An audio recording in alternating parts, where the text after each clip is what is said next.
All right, so get ready because today we are diving into a classic brain teaser, and it's more than just a logic puzzle. It's called the Barber Paradox. Yeah, and Um what's really interesting about this paradox is it shows you how you can have contradictions when a concept refers back to itself. yeah. It's like that image of a snake eating its own tail, Yeah.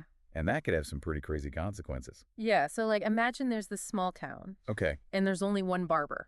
okay, And his rule is he shaves all men and only the men who don't shave themselves. interesting. It sounds pretty simple, right? Yeah. But here's the thing, what about the barber himself? No! Does he shave himself? That's the paradox. Yeah. So if he does shave himself, Yeah. he breaks his own rule because he's only supposed to shave the men who don't shave themselves. Right, But then if he doesn't shave himself, right, then by his own rule, he has to shave himself. right. Because he's supposed to shave everyone who doesn't shave themselves. So it's like a total, It's a catch-22. he can't exist. So by trying to define who he shaves, the rule makes it so he can't exist. Right. It's like the rule itself is flawed. Yeah. It's self-referential. Okay. It creates this loop that causes a contradiction. Right. The barber just can't exist if he follows his own rule. Okay.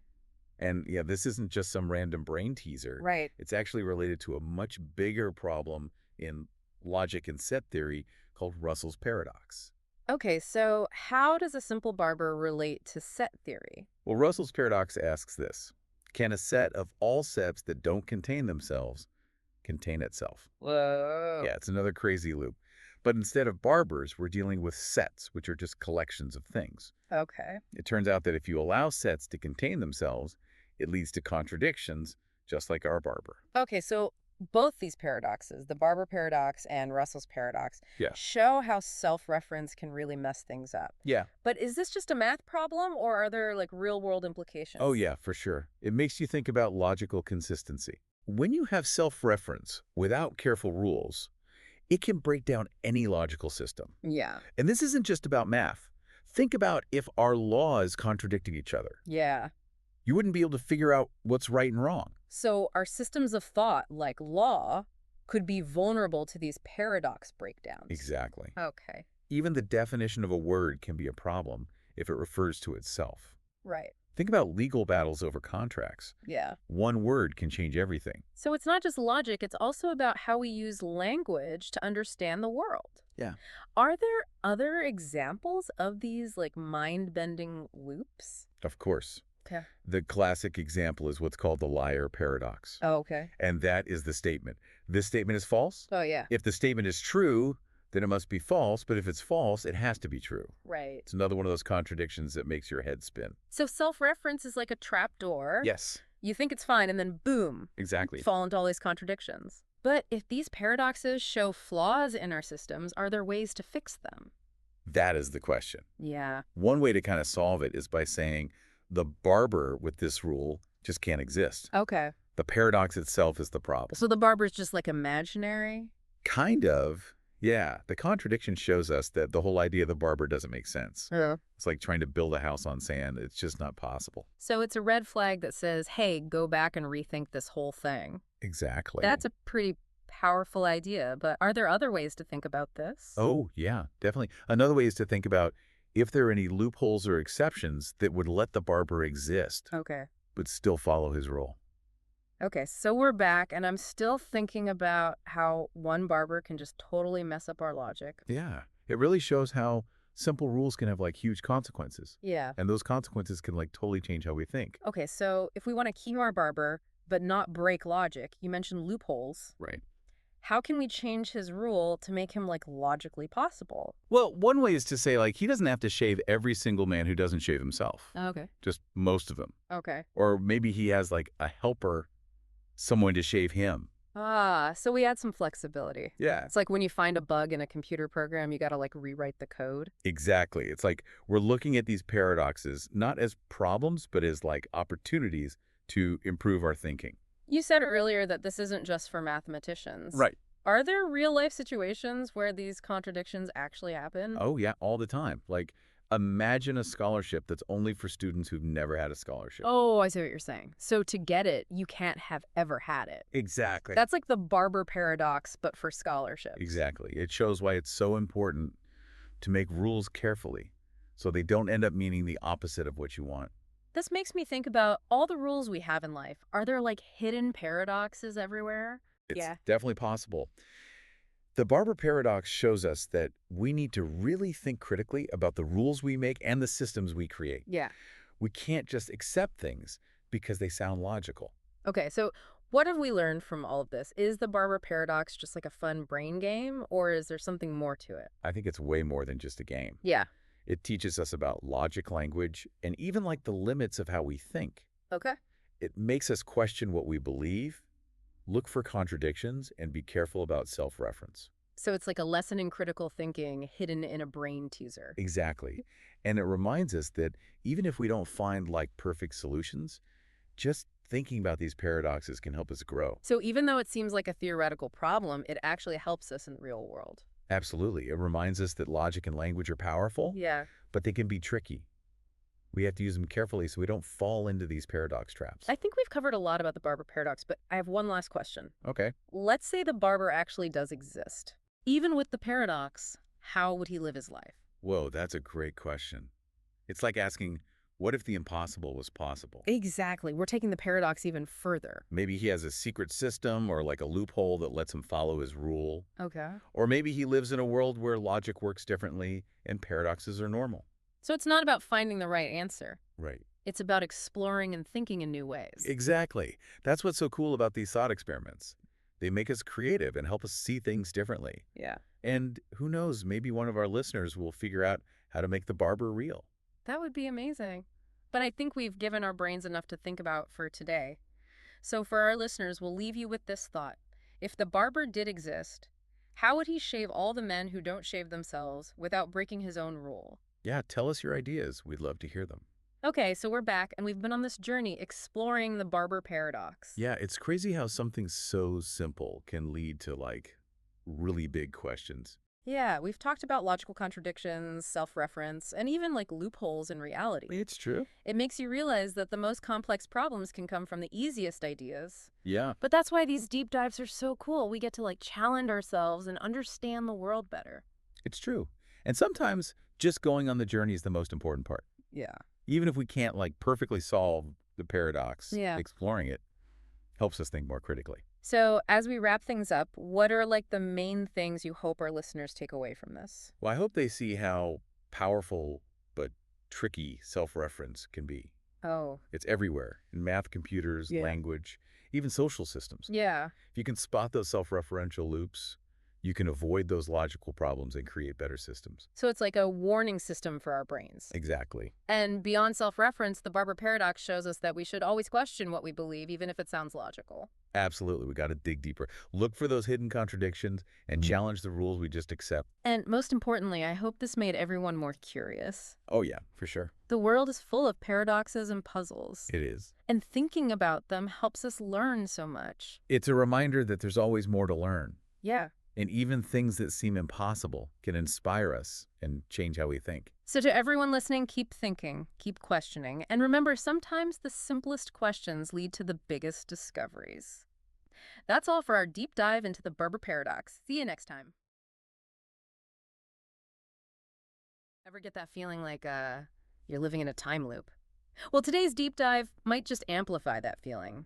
We're tackling the Bootstrap Paradox, a concept so twisty it makes a Mobius strip look straightforward.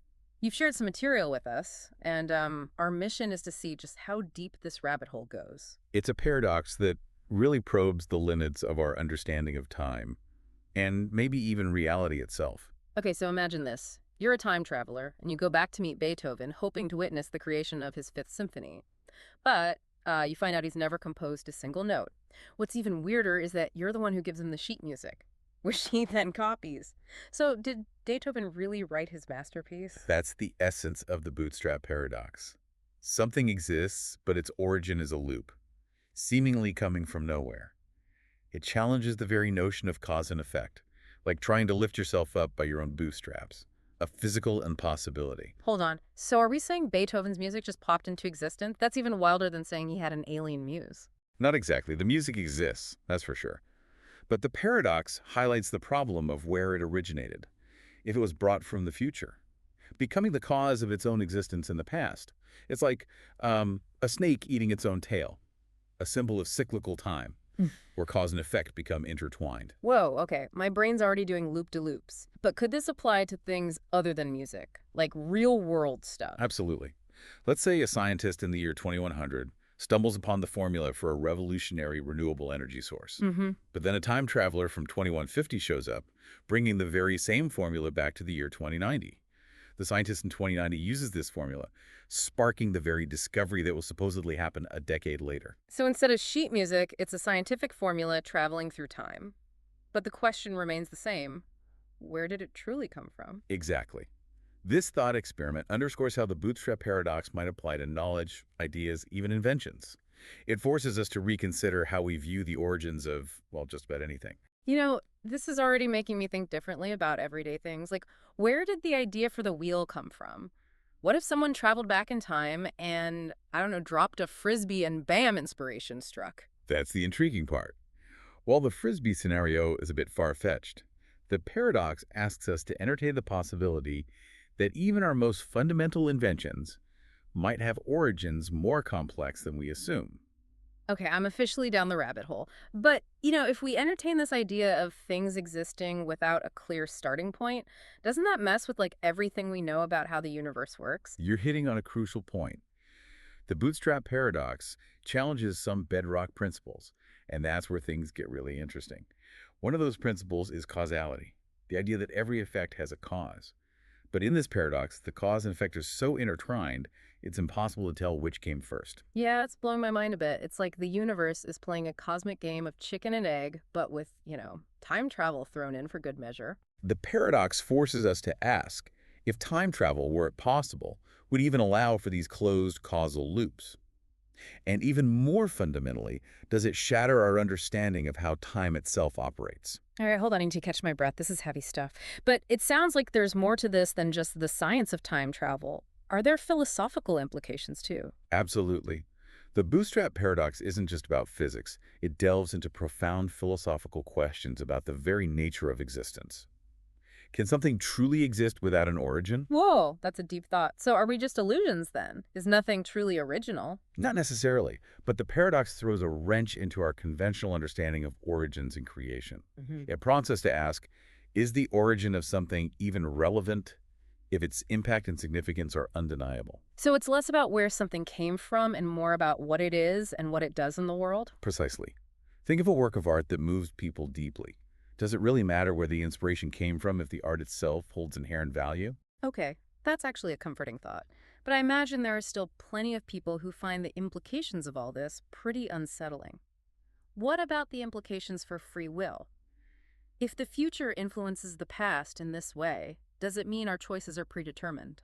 That's one of the most challenging aspects of this paradox. It brings up the idea that we might just be actors following a script written by the universe itself. That's a bit of a chilling thought. I mean, do we really have any control over our lives if everything is just playing out in a predetermined loop? That's the million-dollar question, isn't it? Mm. The Bootstrap Paradox doesn't offer easy answers, but it certainly compels us to confront these fundamental questions about choice, free will, and the nature of reality itself.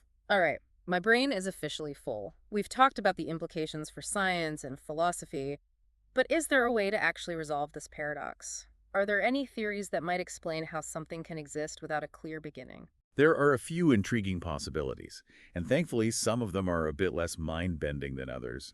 One popular idea that often pops up in science fiction is the multiverse theory. Oh yeah, the idea that there are infinite parallel universes out there. But how does that help solve the Bootstrap Paradox? The multiverse theory suggests that every time a time traveler goes back and changes something, they're not actually altering their original timeline. Instead, they're creating a whole new branching timeline. So in our Beethoven example, Sarah wouldn't be messing with her original timeline, but creating a whole new one where Beethoven's music came from her, a time traveler. Exactly. It avoids the paradox in her original timeline because the music does have an origin there. And the new timeline operates under its own set of cause and effect rules, even if they appear a bit strange from our perspective. That's a pretty elegant solution. But are there any other theories that try to make sense of this paradox? Another compelling concept is the self-consistency principle, which suggests the universe might have inherent safeguards against paradoxes. Like some sort of cosmic rule book that prevents us from messing up the timeline too badly. You could say that. The self-consistency principle proposes that the universe has a way of self-correcting to maintain a level of consistency, even with time travel shenanigans. Okay, so maybe the universe is smarter than we give it credit for. But before we get too lost in the theoretical weeds, I have to point out that the Bootstrap Paradox isn't just confined to scientific and philosophical debates. It's also a popular theme in pop culture, especially science fiction. Absolutely, and that speaks to the power of this paradox to capture the imagination. It provides fertile ground for exploring themes of time travel, fate, and the consequences of our choices. I'm thinking of movies like The Terminator and Interstellar, and of course there's that Doctor Who episode that actually uses Beethoven and the Bootstrap Paradox. Those are all great examples. Doctor Who even directly addresses the paradox with the sheet music scenario, just like we discussed. It's a testament to how the paradox can be woven into compelling stories and thought-provoking entertainment. It's like the Bootstrap Paradox gives us a safe space to explore these mind-boggling concepts without actually having to invent a time machine. Exactly. It allows us to safely delve into the what-ifs and explore the boundaries of our understanding of time and reality. Well, I don't know about you, but my brain is officially in a pretzel. This deep dive has been quite the journey so far, and I'm eager to see where it takes us next. It's certainly been a winding path so far, and it looks like the terrain ahead is just as intriguing. You know, as much as we're enjoying this mental workout, it's worth remembering that not everyone buys into the Bootstrap Paradox and its implications.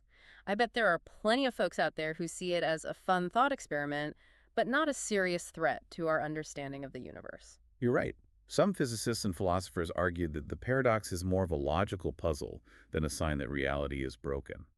They suggest it highlights the limitations of our current models of time travel, rather than some fundamental flaw in the universe itself. So maybe we're just not thinking about time travel the right way yet.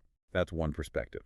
Others point out that the paradox might arise from fixating on origins.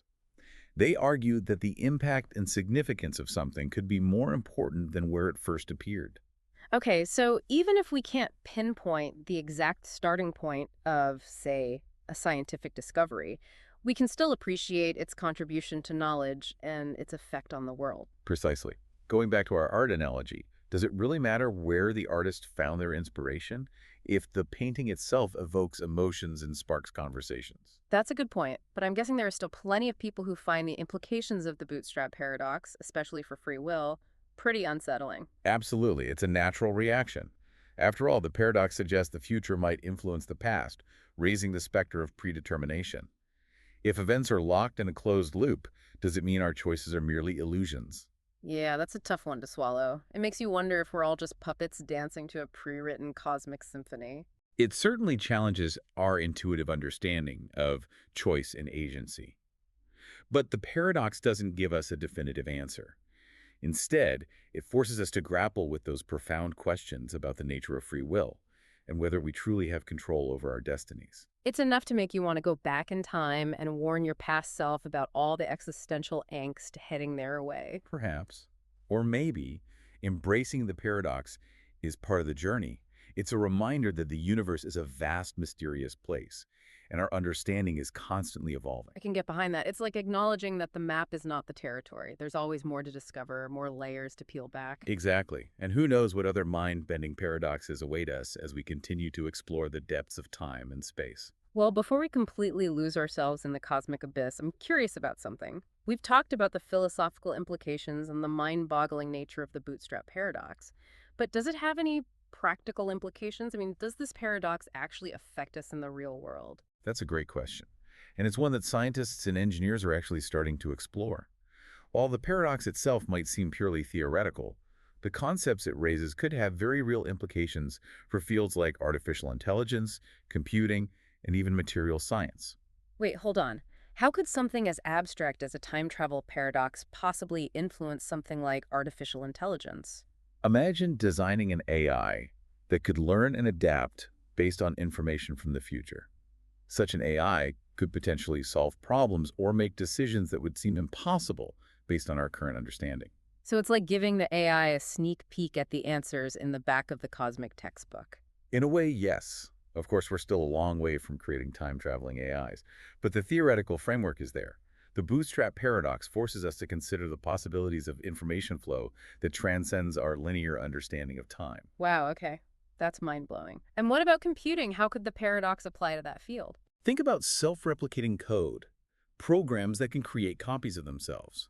This already exists, but what if we could create code that could modify itself based on future outcomes? Hold on, are we talking about code that could essentially learn from its future self?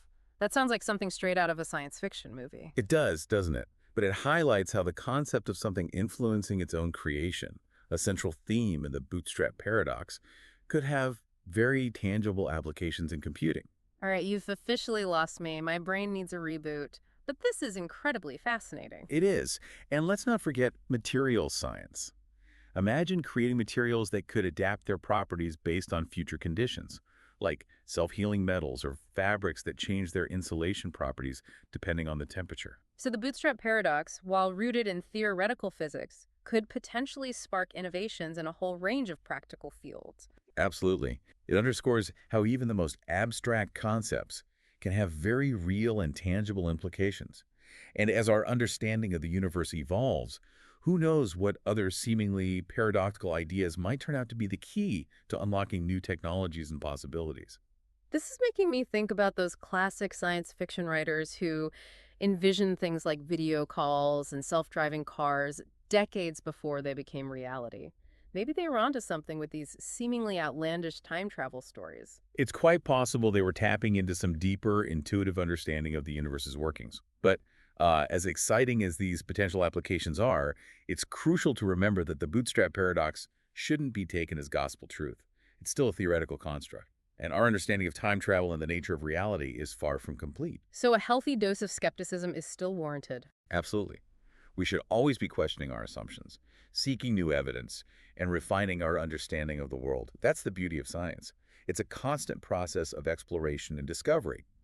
And the Bootstrap Paradox is a prime example of how it can push us to think outside the box. I love that. It's a reminder that even the most seemingly paradoxical ideas can be valuable if they lead us to new insights and deeper understanding. Precisely. The Bootstrap Paradox challenges our preconceived notions and forces us to consider possibilities that might seem impossible at first glance. And that's a powerful tool for driving innovation and expanding our understanding of the universe. It's a humbling reminder that we're still just scratching the surface of what's out there. But for all the intellectual challenges and existential questions it raises, the Bootstrap Paradox also has a certain poetic beauty to it, don't you think? I agree. There's something almost lyrical about the idea of something creating itself, existing in a timeless loop, defying our linear perception of time and causality. It's like a cosmic dance, a grand, intricate pattern where past, present, and future are all interwoven. And perhaps it speaks to our deep-seated human desire to find meaning and order in the apparent chaos of the universe. Maybe embracing the paradoxical is part of that journey. Beautifully put. And maybe that's one of the key takeaways from our exploration of the Bootstrap Paradox so far. It's a reminder that the universe is a place of wonder and mystery, full of concepts that challenge our understanding and inspire us to keep searching for answers. It's a journey that's both humbling and exhilarating, reminding us that there's always more to learn, more to discover, and more to ponder. Speaking of pondering, I'm curious about your take on the paradox's prevalence in pop culture. It seems like this concept has really captured the imaginations of storytellers and audiences alike. It certainly has. And that speaks volumes about the power of the Bootstrap Paradox to tap into some fundamental human fascinations with time, fate, and the choices we make. As we've journeyed through this deep dive, what's really struck me is how the Bootstrap Paradox shines a light on the interconnectedness of everything. It suggests that even the smallest actions in the past can echo through time and shape the future in ways we might never fully grasp. That's a profound observation. And it speaks to the idea that we're all part of a grand cosmic tapestry woven together by the threads of time and causality. It makes you think twice about the choices we make, doesn't it? Not just for ourselves, but for the potential ripple effects they might have on the world around us. It certainly adds a new dimension to the idea of personal responsibility. If our actions can potentially reverberate through time, it encourages us to act with a greater awareness of the interconnectedness of all things. It's almost like the universe is saying, hey, pay attention. Every choice matters, even the seemingly insignificant ones. But before we wrap up our exploration of the Bootstrap Paradox, I want to circle back to something we touched on earlier. its presence in pop culture. It's a testament to the power of this paradox that it continues to resonate with storytellers and audiences across generations. It provides a fertile ground for exploring not just the science of time travel, but also the deeper philosophical questions about fate, free will, and the meaning of our choices. It's like the Bootstrap Paradox gives us this amazing lens through which we can examine those big existential questions in a safe fictional space. We can play with the idea of altering the past, creating loops, and grappling with the consequences without having to worry about actually stepping into a time machine. And what I find fascinating is how each story uses the paradox in a unique way. Sometimes it serves as a central plot device, driving the narrative forward, while other times it acts as a subtle undercurrent, adding a layer of complexity and intrigue to the storyline. You mentioned Back to the Future and 12 Monkeys, but there are so many other great examples out there. Predestination, Looper, even certain episodes of Star Trek all incorporate elements of the Bootstrap Paradox. And what's interesting is how these stories often go beyond the simple mechanics of the paradox and delve into the emotional and psychological ramifications of encountering a reality where cause and effect are intertwined. It makes you wonder how you would react if you discovered you were part of a causal loop. Would you try to break free, or would you embrace the paradoxical nature of your existence? Those are some of the deeper questions that these stories invite us to ponder. It's not just about the science of time travel. It's about our human response to the profound mysteries of the universe. And maybe that's why the Bootstrap Paradox continues to hold such a grip on our imaginations. It's not just a mind-bending puzzle, it's a reflection of our own search for meaning and understanding in a universe that often seems to defy logic and reason. It's a reminder that our journey of discovery is far from over, and that the universe is likely full of surprises that will continue to challenge our assumptions and expand our understanding of what's possible. And on that note, I think it's time to bring our deep dive to a close as we wrap up. Is there a final thought, a lingering question, or a piece of advice you'd like to leave our listener with? I'd simply encourage them to keep exploring, keep questioning, and keep seeking those aha moments that remind us of the wonder and complexity of the world around us. The Bootstrap Paradox, with all its mind-bending implications, is a testament to the power of curiosity and the importance of embracing the unknown. Beautifully said, and perhaps that's the most profound takeaway from our exploration. The Bootstrap Paradox reminds us that the universe is a place of infinite possibilities, a cosmic playground where the rules of time and causality can be bent, twisted, and even looped back on themselves. It's a journey that's both humbling and exhilarating, and one that's worth taking with an open mind and a sense of wonder. So to our listener, keep pondering, keep exploring, and never lose your fascination with the mysteries of the universe. Okay, so you know those awesome time travel movies like Back to the Future? You hop in a DeLorean, punch in a date, and boom, you're changing the past. Yeah. But what if those cool movie trips slam right into some serious physics? Yeah. Today, we're going to dive deep into something that throws a big old wrench into that time travel fantasy. The grandfather paradox. Oh, yeah. It makes us question like cause and effect, Yeah. even our own existence. Like, whoa, Right. we've got some really cool sources, mixing physics, a little philosophy, It's a good mix. and even some pop culture stuff. Oh. So buckle up, everybody. Get ready to untangle this crazy, mind-bending puzzle. The thing about the grandfather paradox, at least for me, is that it really shows how we can get stuck thinking about time in a straight line, you know? It seems simple at first, but it gets super complicated really fast. Yeah, totally. Like imagine you're a time traveler Yep. and you go back in time to stop your grandfather from meeting your grandmother. Maybe you accidentally set him up on a date with someone else. Yeah. Or like distract him so he misses like a really important meeting with, That's where the paradox comes in. If they never meet, your parent isn't born, and neither are you. whoa. But if you were never born, how could you have traveled back to stop them from meeting in the first place? It's a loop. Right. It just doesn't make sense. It's like trying to like lift yourself up by your bootstraps. You know what I mean? I do. You need the result to get the cause, but the cause is what makes the result. And it's not just about stopping the marriage, right? Our sources, they talk about some pretty interesting variations of this whole paradox thing. Oh, yeah, for sure. Like, what if you don't actually stop them from meeting, but you change something small? Like what? Say your grandfather trips and breaks his nose. Ouch. He still marries your grandma, but now you're born with different genes, Yeah. right? Is that still a paradox? That's a really good point, and it makes you think about what it means to be you. If just little changes could completely change who you are, what does that mean about you staying your through time? Trippy. Is there like a core you that stays the same? Or is it more fluid than we think? I don't know. Okay, so things get even crazier if we turn up the intensity. Oh, yeah.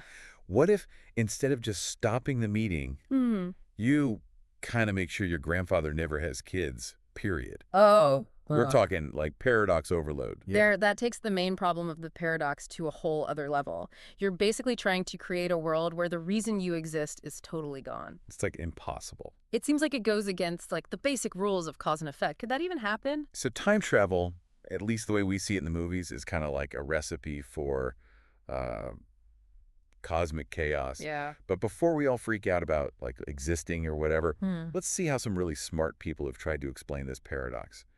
First up, from the world of quantum physics, something that sounds like pure sci-fi, parallel universes. Ooh, I like this one. Me too. So this idea, it's called the many worlds interpretation, and it says that every time there's a decision or a measurement in the quantum world, Mm-hmm. reality splits, like a tree branching out. Each branch is a different outcome. So for the grandfather paradox, this means when you go back and mess with your grandpa's life, you're not actually changing your past. Whoa. You're making a whole new universe where things happen differently. Hold on. So you mean there's a universe out there where I'm like a famous pianist because I went back and told my tone-deaf grandpa to become a musician? Like, are we talking infinite realities? That's a lot to process. That's the crazy part of the many worlds idea. Every little quantum thing creates tons of universes, each one with its own consequences. So yeah, there could be a you out there playing piano like a pro, Wow. but it makes you think, is it really you in those other universes? Or just a copy with your memories? Ooh. Does your consciousness like split too? That's a deep thought for another time, I think. Okay, so parallel universes. Super wild concept. Right. But that's not the only answer physicists have come up with. There's this idea of a self-consistent timeline. This one seems a little more, I don't know, down to earth. Yeah, a bit more grounded. The self-consistency principle, it says you can't just change the past whenever you want. It's like set in stone. Okay. Any attempt to change stuff will just make those things happen anyway. Even if you think you're changing things, like you're part of making the events you're trying to stop actually happen. This is like a safety net or something. Yeah, kinda. Like, if I try to stop my grandparents' wedding, I might end up being the one who introduces one. Exactly. Instead of breaking the timeline, I accidentally help keep it going. Right. It's like I'm in a play that's already been written. Exactly. The past, according to this idea, is a closed loop. No matter what you do, even if it seems crazy, you're just part of how it was always supposed to be. But then what about free will? If we're just playing out a script, do we really have any choice in what we do? That's a huge question. It comes up a lot when we talk about a self-consistent timeline. If the past can't change, and what we do is already decided, what does that mean about us making choices? Are we really free, or are we just living out a story that's already been written? So we've got parallel universes, this idea of a self-consistent timeline. It's like mind-blowing.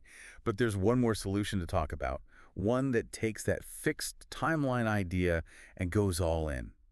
Time loops. Time loops. The idea that time just keeps repeating. Lots of cultures and philosophies have thought about this forever. Oh, cool. For the grandfather paradox, it means time itself is a loop, like a record stuck on repeat. Okay. Going to the past is just replaying stuff that already happened, even if it seems new to you. So it's not just that the timeline is fixed. It's like time itself is always looping back on itself. Everything that happens, every decision, every moment has already happened a bunch of times, and it'll happen again and again. That's so different from how we usually think about time. Totally. It makes us rethink what past, present, and future even mean. It's not a straight line. It's a circle going round and round forever. It makes you wonder, if that's true, is there even such a thing as free will? And if what we do is already set, why bother doing anything at all? We've got these crazy ideas, Yeah. parallel universes, a self-consistent timeline, and time loops, Oh, well. all trying to be the grandfather paradox solver. Right. But before we get lost in all the theories, let's look at how this paradox shows up in something a little more familiar, pop culture. I love that. Seeing how movies and books handle the grandfather paradox can help make these abstract ideas easier to understand. Yeah, for sure. Let's start with Back to the Future, a classic. Oh, a good one. Marty McFly almost disappears because he messes up his parents falling in love. Classic paradox, right? Oh, yeah. But How the movie fixes this is interesting. Does it go for parallel universes, or is there a hint of a self-consistent timeline? Hmm. Well, at the end of the movie, Marty goes back to a present that's changed a little bit. His family is doing better. So, what he did in the past had consequences, but it didn't completely rewrite everything. Right. More like it pushed his timeline in a slightly different direction. So maybe it's a mix. Yeah. A self-consistent timeline, but with a little wiggle room for small changes. Yeah, could be. It's like the movie is saying we can't erase history, but what we do can still affect the present. It shows how the past, present, and future are all connected, and even little things can have big effects. Totally. And speaking of time travel adventures, we can't forget about Doctor Who. Hmm. Paradoxes seem to follow the Doctor everywhere. Right. It's like every episode. The show really dives into what happens when you change the past Yeah. and how even small changes can have big unintended consequences. Yeah. The Doctor.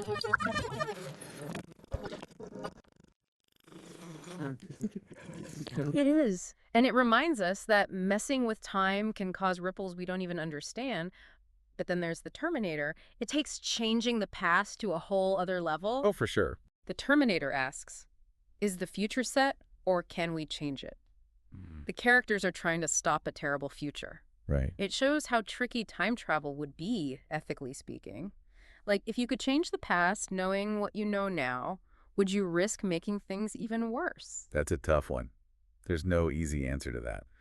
There's another movie that shows a self-consistent timeline really well. Harry Potter and the Prisoner of Azkaban. Remember that time turner Hermione has? Oh, yeah. The Time Turner is a great example of how a self-consistent timeline could actually work. Everything Harry and Hermione do in the past, even when they think they're changing things, is actually part of how things always happened. The past, present, and future are all woven together, so you can't really change anything. It's like J.K. Rowling was sneaking some super advanced physics into that magical world. Yeah, right. So we've got these cool examples from pop culture. But the grandfather paradox isn't just about physics or movies. It makes us think about some really deep philosophical and ethical stuff. If time travel was real, what kind of responsibilities would come with that power? That's a really important point. Messing with time would bring up a ton of ethical questions. If we could change the past, who gets to decide what changes are made? And how could we ever know all the consequences of those changes? Right, like what if someone accidentally stepped on a butterfly, like way back in the dinosaur days, and that caused humans to go extinct? Should they be held responsible? Who would be the time police? It's crazy to think about, right? It makes you wonder if anyone has the right to change the past, even if they think they're doing good. What about the people whose lives would be totally changed? It seems like every answer to the grandfather paradox just creates more ethical problems. Maybe that's why time travel is still just science fiction. But even as a thought experiment, it makes us face some tough questions about time, cause and effect, and what reality even is. Definitely. And it reminds us how much we still don't know. Before we go too much further, we got to remember that these paradoxes, they're not just about like the nuts and bolts of time travel, are they? No, no way. They go like way deeper. They really get you thinking about these huge philosophical ideas that we just sort of like take for granted. Right, like cause and effect. Exactly. We're so used to thinking A causes B, then B causes C, nice and neat. Yeah. But the grandfather paradox, it throws a wrench in that whole system. It's like suddenly cause and effect are all tangled up. Makes you wonder, if you could change the past, does the future even, like, exist as a consequence of the present anymore? Does it even make sense to talk about cause and effect when you could potentially, like, undo the cause? Those are some of the really deep questions that this paradox makes us think about. It challenges the whole idea of a fixed, objective reality, doesn't it? It really does. Like, if the past can change, what does that even mean for the present? Is it just a fleeting moment in a timeline that's always in flux, always changing? Kind of unsettling, right? It's like trying to build a house on shifting sand. Oh, yeah, I get that. And this brings us to another fascinating part of this paradox, the ethical dimension. If we could change the past, what would we do with that power? Would we try to erase our mistakes, rewrite history to make ourselves look better? Would we even have the right to do that? I can just imagine the chaos. Everyone going back to fix their regrets, change outcomes, maybe even stop tragedies from happening. But who gets to decide what a better past looks like? Yeah. And what about the unintended consequences, right? Talk about an ethical mess. The paradox doesn't give us any easy answers, that's for sure. But it does force us to confront maybe some uncomfortable truths about ourselves as humans, you know? Totally. It highlights our tendency to think we can control everything, even things that are beyond our control. And maybe it's a reminder that history, even with all its bad parts and tragedies, is what made us who we are. Erasing it might seem tempting, but what would we lose in the process? Precisely. The grandfather paradox, even though it's just a thought experiment, it gives us a way to examine how we relate to time. It makes us think about the ripple effects of what we do and how the past, present, and future are all connected. Right, it's like holding up a mirror to our own experiences with time, even without the actual time travel part. We all have regrets, moments we wish we could change. But the paradox suggests that even those small changes could change who we are today in a big way. Absolutely. And it makes you wonder, are we really in control of our own destiny, or are we just actors in some big cosmic play? Which brings us back to that big, tricky question of free will. Hmm. Even if we can't literally go back and change things, do we have the power to shape our own futures? Or are we all just along for the ride, stuck on that preordained cosmic train, like you said before? That question has been around for ages, and the grandfather paradox just adds fuel to the fire. If the past can't be changed and our actions could erase us from existence, does that mean we don't have free will? Are our choices really ours, or are they just part of a plan that's already been made? Makes you wonder if all those tough choices we make really matter in the end. But maybe instead of getting lost in the whole fate versus free will debate, we can focus on the control we do have. I like that. Even if we can't change the past, we can choose how we react to it, how we learn from it, and how we move forward. I like that perspective. The paradox might show us the limits of what we can control when it comes to time, but it also shows how important it is to make choices in the present. Every decision, no matter how small, can shape our future, even if that future is already written in some grand cosmic way. So maybe it's not about wiping out the past or controlling the future, but about living in the now and using the power we have in this moment. Exactly. It's about understanding that our lives are made up of so many different experiences, and each one adds to the richness and complexity of the whole picture. Today we've covered a lot, from mind-blowing physics to those deep philosophical questions. It's been a real journey. But I think it's good to take a step back and ask, what does this all mean for us right here, right now? The biggest takeaway for me is that time is super valuable and much more complex than we think. It's not just a straight line, but a web of moments that are all connected, each one shaping and being shaped by the others. And even though we don't have time machines or the ability to change history, we still have the power to make our own stories, to make choices that reflect what we believe in and work towards a future we can be proud of. Yes, definitely. The grandfather paradox, even though it's a paradox, reminds us to appreciate the present and approach time with both humility and a sense of wonder. It encourages us to see how our lives are connected, how our actions have an impact, and just how mysterious time really is. I agree. So even if we never figure out the grandfather paradox completely, just thinking about it is valuable. It makes us think critically and creatively about time, reality, and our place in it all. And in the end, maybe that's the best thing about any paradox. It makes us question what we think we know, expand our understanding, and embrace the mystery of the universe. Well said. I think it's safe to say our minds are officially blown. But this conversation doesn't have to end here. We want you to keep exploring those mysteries of time. Think about what changing the past would mean, and consider how the choices you're making right now will shape your future. And remember, even though time travel might always be science fiction, the things we learn from the grandfather paradox can help us understand our own lives as we move through time. Man, we've been through a lot today, haven't we? Yeah, we have. From like crazy physics to mind-bending philosophy, this whole deep dive into the grandfather paradox, it's really made us think about time and what's real. It's amazing how a thought experiment, just an idea, can change how we see things. The grandfather paradox, even if it can't really happen, it makes us ask some really big questions about where we fit in the universe and what time even is. Totally. And for me, one of the biggest takeaways is that time, like how we actually experience it, it's so much more complicated than we usually think. Yeah, we tend to think of time as this straight line, right? Past, present, future. Boom, boom, boom. Easy peasy. But the grandfather paradox is like, nope, not so fast. It suggests that time might be more like a messy web where everything's connected and what we do can have effects that we never saw coming. It's like that butterfly effect thing, but like Yeah. cosmic scale. Yeah. A tiny change in the past could totally change the present. Makes you think, if we could go back and change stuff, would we even recognize the world we ended up in? That's a good question to think about. And it brings us back to free will. If a small change can have huge consequences, does that mean our choices don't matter as much as we think? Are we really calling the shots in our lives, or are we just following a script that's already written? It's a little freaky, right? To think that all our hard work, all the choices we make, maybe it's all just part of some big cosmic plan.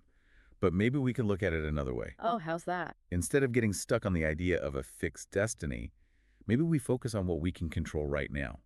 Even if we can't change the past or boss around the future, we can choose how we react to stuff, Yeah, I like that. how we learn and how we keep going. The grandfather paradox might show us that we can't control everything about time, but it also highlights how important it is to make choices in the present. Each decision, even the little ones, they shape our lives and the world around us. So it's not about erasing mistakes or being the boss of the future. It's about being present, right here, right now, and using the power we have in this moment. I agree. It's about realizing that our lives are made up of all these different experiences, all these threads woven together, and they all matter. We've covered some serious ground today, huh? From mind-blowing physics to deep philosophical stuff, it's been quite the deep dive. But I think it's time to pause and ask, what does this mean for us, here and now? For me, the biggest takeaway is this. Time is precious and way more complicated than we realize. It's not just a straight line, but a whole bunch of moments all connected. Every moment affects the others, past, present, future. Even though we can't time travel or rewrite history, we can still create our own stories. We can make choices that reflect who we are and work towards a future that we're proud of. Absolutely. The grandfather paradox, even though it's a mind bender, reminds us to appreciate the moment we're in and to approach time with a sense of, a little humility and a lot of wonder. It encourages us to see how connected our lives are, how our actions matter, and how mysterious time truly is. So even if we never crack the code of the grandfather paradox, just exploring it is worth it. It makes us think hard and get creative about time, reality, and where we fit into the whole grand scheme of things. Maybe the best part about any paradox is this. It makes us question what we think we know, it helps us understand more, and it reminds us to embrace the mystery of it all. You said it. I think it's safe to say that our minds are officially blown wide open. But this conversation doesn't have to end here. We want you to keep digging into the mysteries of time, keep thinking about what changing the past would really mean, and keep making choices in the present that will build the future you want. Time travel might always be a sci-fi dream, but what we learn from the grandfather paradox can help us as we journey through our own lives one moment at a time. So keep asking questions, keep learning, and keep diving deep. And on that note, until next time. All right, so today we're diving into something pretty mind-boggling. The Omnipotence Paradox. Imagine a being with, like, ultimate power, Yeah. capable of anything. But here's the thing. The catch. Yeah, the catch. Can that power, truly be absolute? Hmm. Can there even be such a thing as unlimited power? That's the core question, isn't it? This whole paradox throws a wrench in things by asking, Yeah. could such a being, create a stone so heavy that even they couldn't lift it? Classic. A real classic thought experiment. And it throws us into this, like, logical whirlwind, right? Because, okay, if they can create the stone, then boom. Not so powerful after all. Right. Not so unlimited because they can't lift it. Yeah. But then again, if they can't create it, well, That's a limit there's a to limit too. So where does that leave us? It pushes us to examine the very definition of omnipotence. Okay. Like, are we talking about, the ability to just defy logic itself, to do, like, even the impossible? Right. Or is omnipotence more confined to, like, the realm of what's logically possible? I see where you're going with this. It feels like the paradox kind of breaks down. If we're talking about doing the logically impossible, it'd be like asking this all-powerful being to, I don't know, make a square circle. Right. It's nonsense. Nonsense. And a lot of philosophers, like Thomas Aquinas, for example, they argue that omnipotence, it doesn't actually require the ability to do the logically impossible. Okay. Aquinas, he thought God's omnipotence came from his perfect nature, and doing the impossible, well, that wouldn't be very perfect, would it? That's a pretty nuanced take, like grounding omnipotence in this, like, bigger philosophical framework. Yeah. But doesn't that kind of, I don't know, redefine the problem away? I mean, is it really a solution if we just change what we mean by omnipotence? Well, it depends, right? I mean, some see it as a way to resolve the paradox, but others, they argue that it just kind of sidesteps the issue. They say it's not just wordplay, Hmm. the paradox, it's about the inherent limitations of power itself, even for a being we, consider all powerful. So maybe the paradox isn't a problem to, like, solve. It's more like a demonstration that the very concept of omnipotence, at least how we traditionally imagine it, might just be, like, inherently flawed. That's one interpretation, and it gets even more complex when we, start considering alternatives, like the idea of dual omnipotence. Dual omnipotence. Okay, now you've got me. What's that all about? Well, it basically suggests that an omnipotent being, they could, both create the unliftable stone Uh-huh. and lift it simultaneously. At the same time. Yeah. It really stretches the idea of omnipotence to a point where, I don't know, it almost loses its meaning. So we're basically saying this being, like, operates outside the laws of logic. It's like, they're so powerful, the rules just don't apply. Right. Doesn't that kind of, I don't know, defeat the purpose of the paradox? Yeah, it does make you wonder if we're even still talking about omnipotence at that point, Yeah. in any meaningful sense. But here's where things get interesting. This ancient paradox, it has these surprising parallels in modern fields, like math, for example, Uh-huh. or computer science. Wait, really? This isn't just some, like, dusty old philosophical debate. Oh, no, not at all. Consider Gödel's incompleteness theorems. They demonstrate that even in, like, these incredibly complex mathematical systems, there are truths that are just impossible to prove within that system. Wow. So even in this, like, perfectly logical system, you're saying complete knowledge is, it's just unattainable. Yeah. I'm starting to see how this, like, mirrors the omnipotence paradox. Yeah. So are you saying that even with unlimited power, this being might still be kind of bound by these inherent limitations of knowledge and logic? Precisely. And we see a similar concept in computer science, too, with something called the halting problem. It asks, can you design a program that can, analyze any other program Okay. and tell you for sure if it will ever stop running? I'm no computer expert, but that sounds pretty tough. And as it turns out, the answer is no. No such program can exist. It just highlights the inherent limitations of computation and these self-referential problems, much like, the stone paradox we've been talking about. So even in, like, the world of computers and algorithms, we hit these walls of impossibility.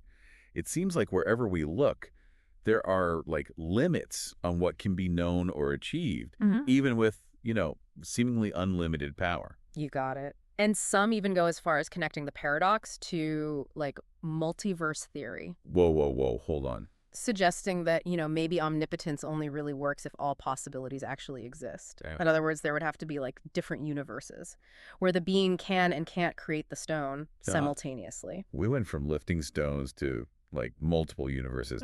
It's crazy how this paradox stretches across, like, all these disciplines, from philosophy to math to computer science to, even theoretical physics. It really speaks to its enduring power. It forces us to rethink these assumptions we have about logic, power, and even the nature of reality itself.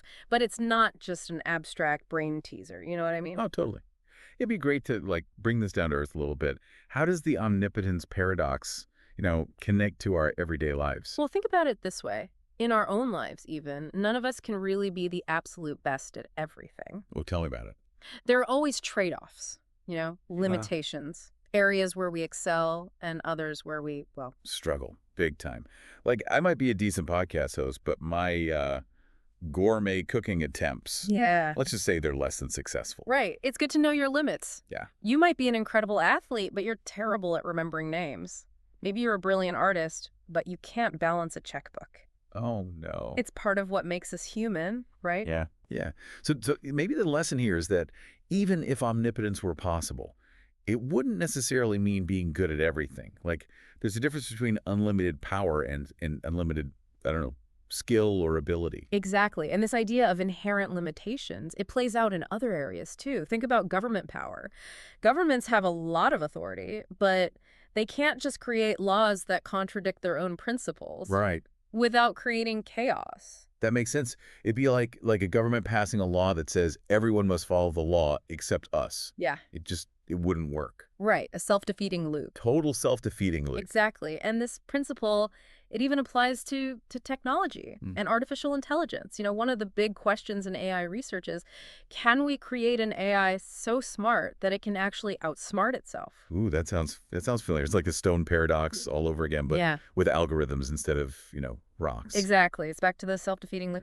The Omnipotence Paradox, it reminds us that unchecked power, even in artificial intelligence, can lead to these paradoxical situations. It's a cautionary tale as we kind of venture into these unknown territories of advanced So this AIs. isn't just some fun, thought experiment. Yeah. It has like real implications for how we think about the world around us, Yeah. right? From politics to technology and beyond. Absolutely. And speaking of fields with big implications, we can't really ignore the theological angle of the omnipotence Of paradox. course not. I mean, it's all started with like the idea of an all-powerful being, right? Yeah. So it naturally ties into, discussions about the nature of God. Right, and it's sparked centuries of debate. I mean, some argue that if God can't do the logically impossible, then it challenges the traditional view of God's like absolute omnipotence. It Right. raises questions about, the limits of divine power. But wouldn't some people say that even if God can't do the logically impossible, that it doesn't like diminish his power? Maybe it's more like a testament to, I don't know, like the inherent order and logic within creation itself. That's a valid perspective. Others argue that God's omnipotence isn't really about brute force, but about his perfect nature. Like he can't act against logic or his own being, not because he's limited, but because that's simply who he is. It's a different way of understanding the nature of divine power. It really seems like this omnipotence paradox, it really forces us to like wrestle with these big questions Hmm. Hmm. about the nature of power, Yeah. divine and human. Yeah. But beyond these like theological debates, hasn't this paradox also like had a pretty big impact on our culture, the Yeah. stories we tell? Oh, absolutely. The idea of beings with like immense power, but then grappling with limitations, even self-imposed I like that ones. idea. It's a recurring theme throughout like all of human history, mythology, literature, even like modern entertainment. It makes me think of like those classic myths, like Pandora's box, Mm. curiosity and temptation, right? Right. Leading to all this like evil being unleashed. Even though the gods themselves, they couldn't like fully control what happened. Right. It's a pretty stark warning about like the dangers of unchecked power, Yeah. even in the hands of, supposedly divine beings. Perfect example. And how about the story of Frankenstein's monster? Oh yeah, This brilliant scientist, his ambition to create life, it backfires yeah. horribly. He ends up like horrified by his own creation. It's a cautionary tale about, the unforeseen consequences of wielding power beyond our understanding. It's like these stories, they tap into this like deep-seated anxiety, Yeah. about what happens when power, divine or human-made, just like runs amok. Are there any like modern examples that stand out to you? Oh, tons. Science fiction is like a treasure trove. We see it in all those stories about artificial intelligence, Hmm. AIs, they become so advanced that they achieve like a godlike status. But then they're confronted with this paradox of their own power. They might become trapped by their own programming or, face these ethical dilemmas that even their immense intellect just can't resolve. It's funny how the AI storyline, it's like it mirrors the unliftable stone thing. Yeah. The AI is like vast capabilities, its intelligence, it becomes a liability, it gets backed into a corner by its own design. Exactly. And, in fantasy literature, you often have like gods who are like technically all powerful, Uh-huh. but they're bound by, rules, ancient prophecies, or even just their own divine nature. Maybe they can't like directly interfere in mortal affairs, or they're forced to maintain this like delicate balance of power Yeah. to prevent like cosmic chaos. It seems like even in fictional worlds, Yeah. there's this understanding that absolute power without any like constraints Hmm. can be disastrous. Or maybe ultimately it just undermines the very notion of power itself. That's a really profound insight. And I think it brings us to one of the key takeaways from, this whole omnipotence paradox. True power, it might not reside in the ability to just do anything, but rather in understanding the limits of what should be done. It's a concept that applies, not just to these hypothetical deities, but to us too. So you're saying it's not just about brute force or bending reality to your will. It's about like the wisdom and responsibility that come with with wielding any kind of power, even on a smaller scale. Precisely. It's about recognizing that even with unlimited power, there are, principles, ethics, consequences to consider. It's about aligning your actions with a larger purpose, a moral framework, Yeah. even if it means accepting, certain limitations. I see what you mean. So what does all this like mean for us regular folks, right? Hmm. Who aren't, exactly dealing with godlike powers in our everyday lives? How does the omnipotence paradox apply to like our own pursuits and aspirations? That's a great question. The omnipotence paradox, it suggests that striving for omnipotence in our own lives, it might actually be like misguided. Okay. We might to control every outcome, to achieve like absolute success in every area, to Right. become, the ultimate version of ourselves. But Okay. that's exhausting, and ultimately it's a futile pursuit. So instead of aiming for this like unattainable ideal of omnipotence, Hmm. what's a more realistic approach? What can we learn from this paradox as we, navigate our own lives? Maybe it's about recognizing that true fulfillment, it doesn't come from limitless power. It comes from focusing on what truly matters to us, Yeah. cultivating our strengths, accepting that we can't be perfect at everything. It's like that old saying, jack of all trades, master of none.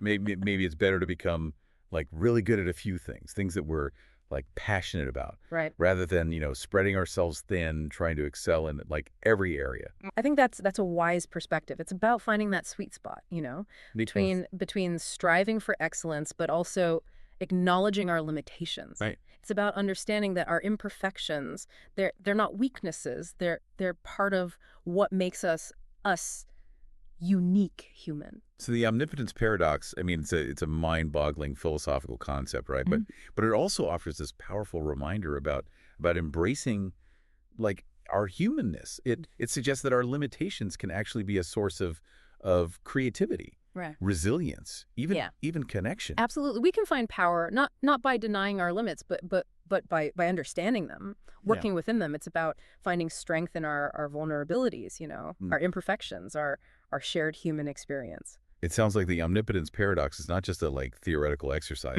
It's a framework for thinking about how we approach power or success, even our own self-perception. Well said. It invites us to reconsider, what does power even mean, and to recognize that true strength might lie in embracing our limitations and focusing on what truly aligns with our values and aspirations. We're getting close to the end of our deep dive here Yeah. into the omnipotence paradox. But before we wrap up, I want to leave you with like a final thought to ponder. Okay. We've explored how this paradox it challenges our notions of power, logic, even reality itself.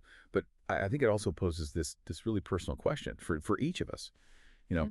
does true power lie in being able to do anything, or in understanding the limits of what should be done? It's a question, that applies not just to like hypothetical all-powerful beings, but to us too. We all face choices Yeah. every day, right? Right. And those choices, they come with a certain degree of power, however small. Yeah. It makes you think, Mm-hmm. about how we approach our goals, our aspirations. Are we constantly striving for this kind of like omnipotence in our own Mhm. lives, trying to control every outcome and achieve, absolute success in every area? Or do we ever pause and consider what's truly meaningful, what aligns with our values, even if it means accepting that we can't do it all? Yeah, it's like you said earlier, right? It's about aligning our actions with a sense of purpose, with a, Mhm. a moral compass, even if it means recognizing, our Okay. limits. Exactly. It's not about how much you can do. It's about the wisdom you use in choosing what to do. It's about understanding that true power, it doesn't come from brute force. It comes from making thoughtful choices, intentional choices. Choices that reflect your values. I think that's a really empowering message. It means that we all have the potential for true power, not by trying to be, all powerful, but by just being authentically ourselves and making choices that resonate with our core beliefs. So, as you go about your day, think about the omnipotence paradox. Keep it in mind. Not as a source of, confusion or frustration, but as a gentle reminder. Ask yourself, what kind of power do I want to cultivate in my own life? What are the limits that I should embrace? and what are the possibilities I should pursue? Not just because I can, but because it's the right thing to do.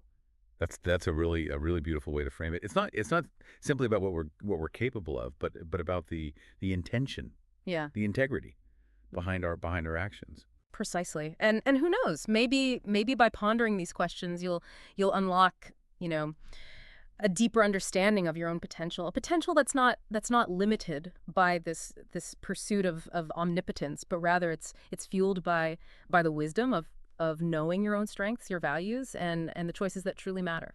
Well, listeners, that brings our deep dives into the Omnipotence Paradox to a close.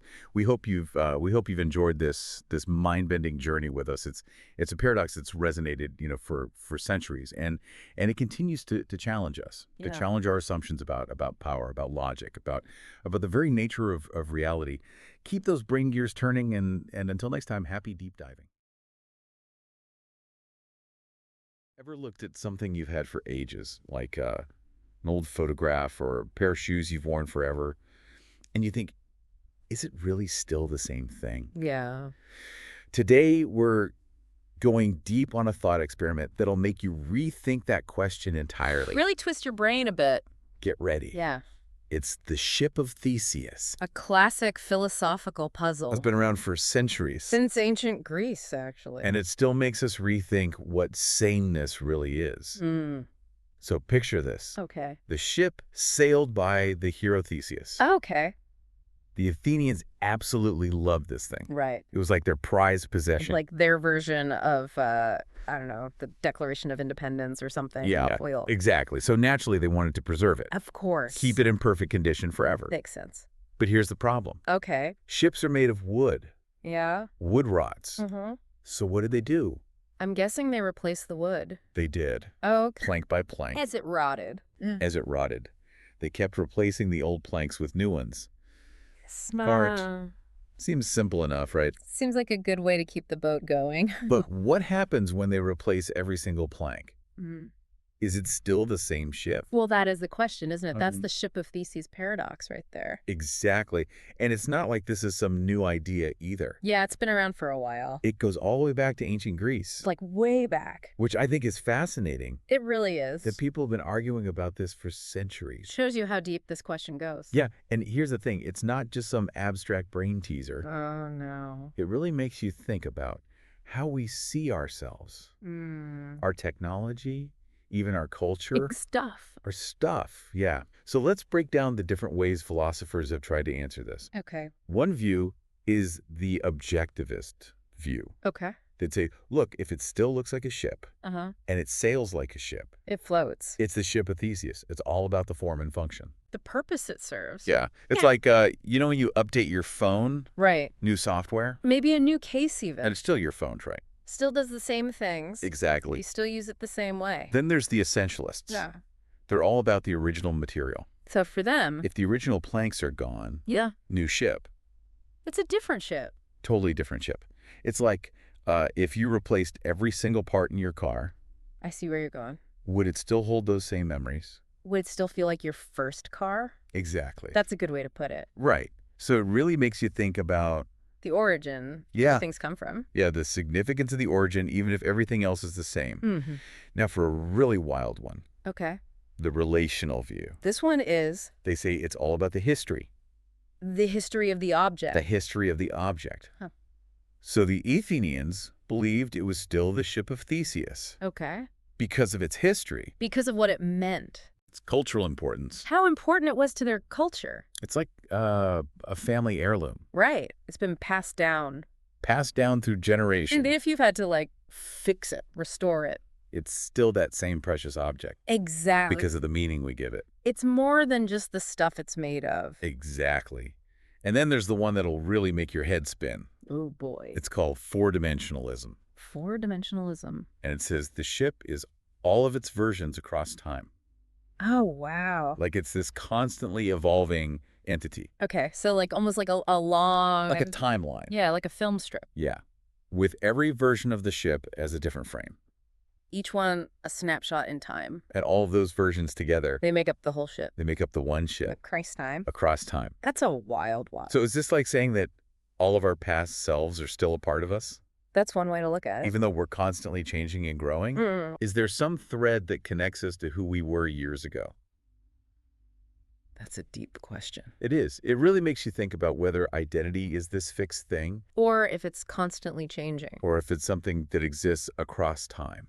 Wow. My brain hurts a little bit, Yeah. but don't worry, it gets even more interesting. How? There are these thought experiments called extensions of the original thought experiment, Okay. which basically take the ship of Theseus and tweak it, To explore different angles. different what-ifs, That is. to see what happens. I like it. Yeah. So one of these extensions is the two ships problem. Oh, ships. Two ships. Imagine that every time the Athenians replaced a plank, Okay. they saved the old plank. Okay. So they have this big pile of old planks. Gotcha. Eventually, they have enough to build a whole other ship A whole other ship. out of the original pieces. Wow. So now we have two ships, Okay. one made of all new stuff Uh-huh. and one made of all the original pieces. The OG ship. Which one is the real ship of Theseus? Oh, man. That is tough. Right.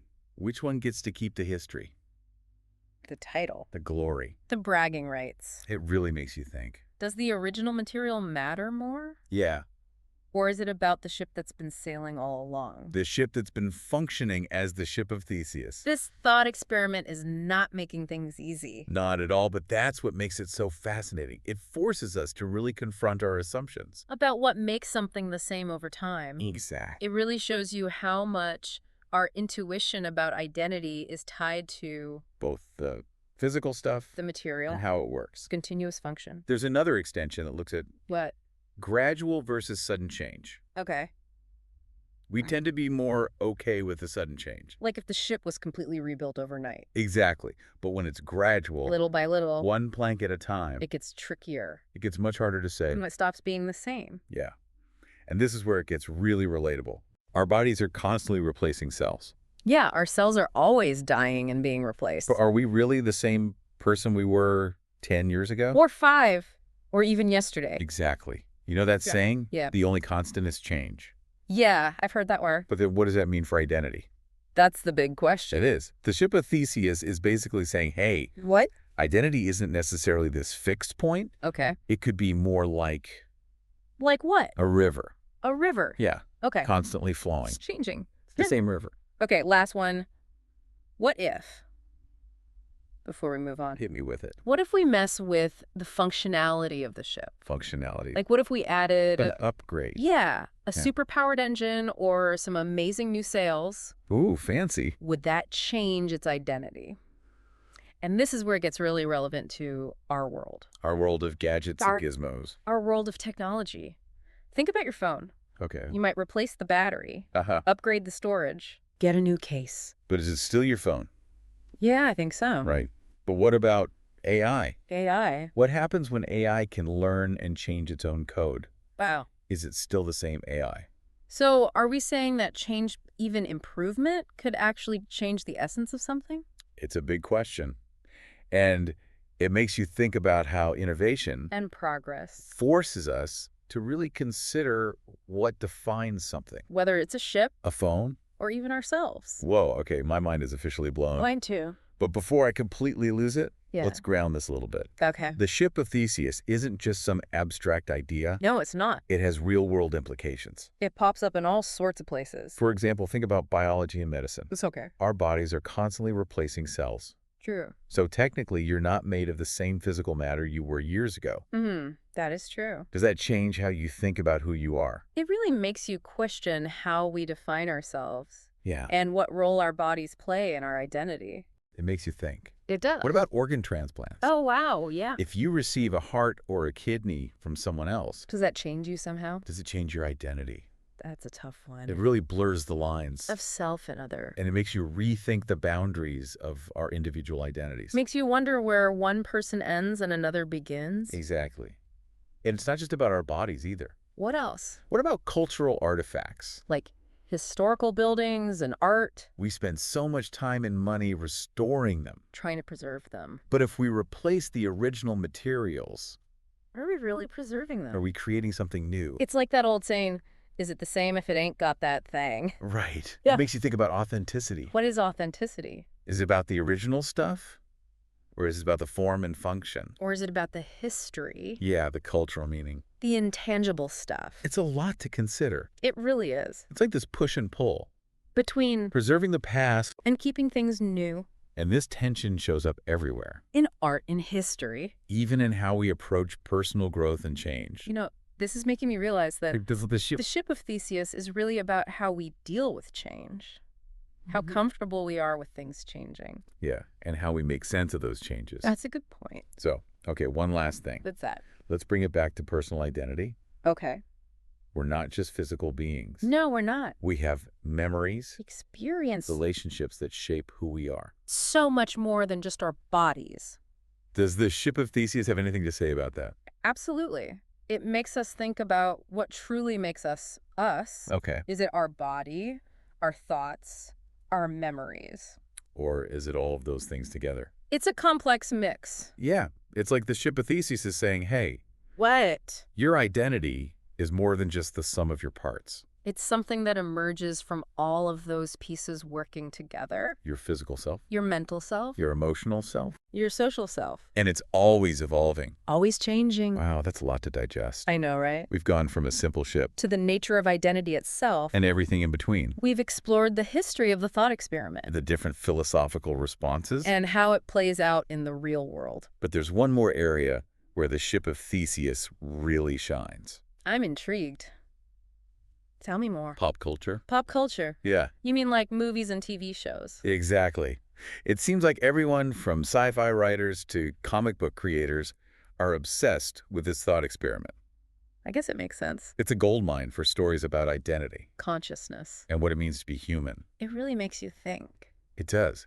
And it shows you how this ancient idea is still relevant today. It's a timeless question. It is.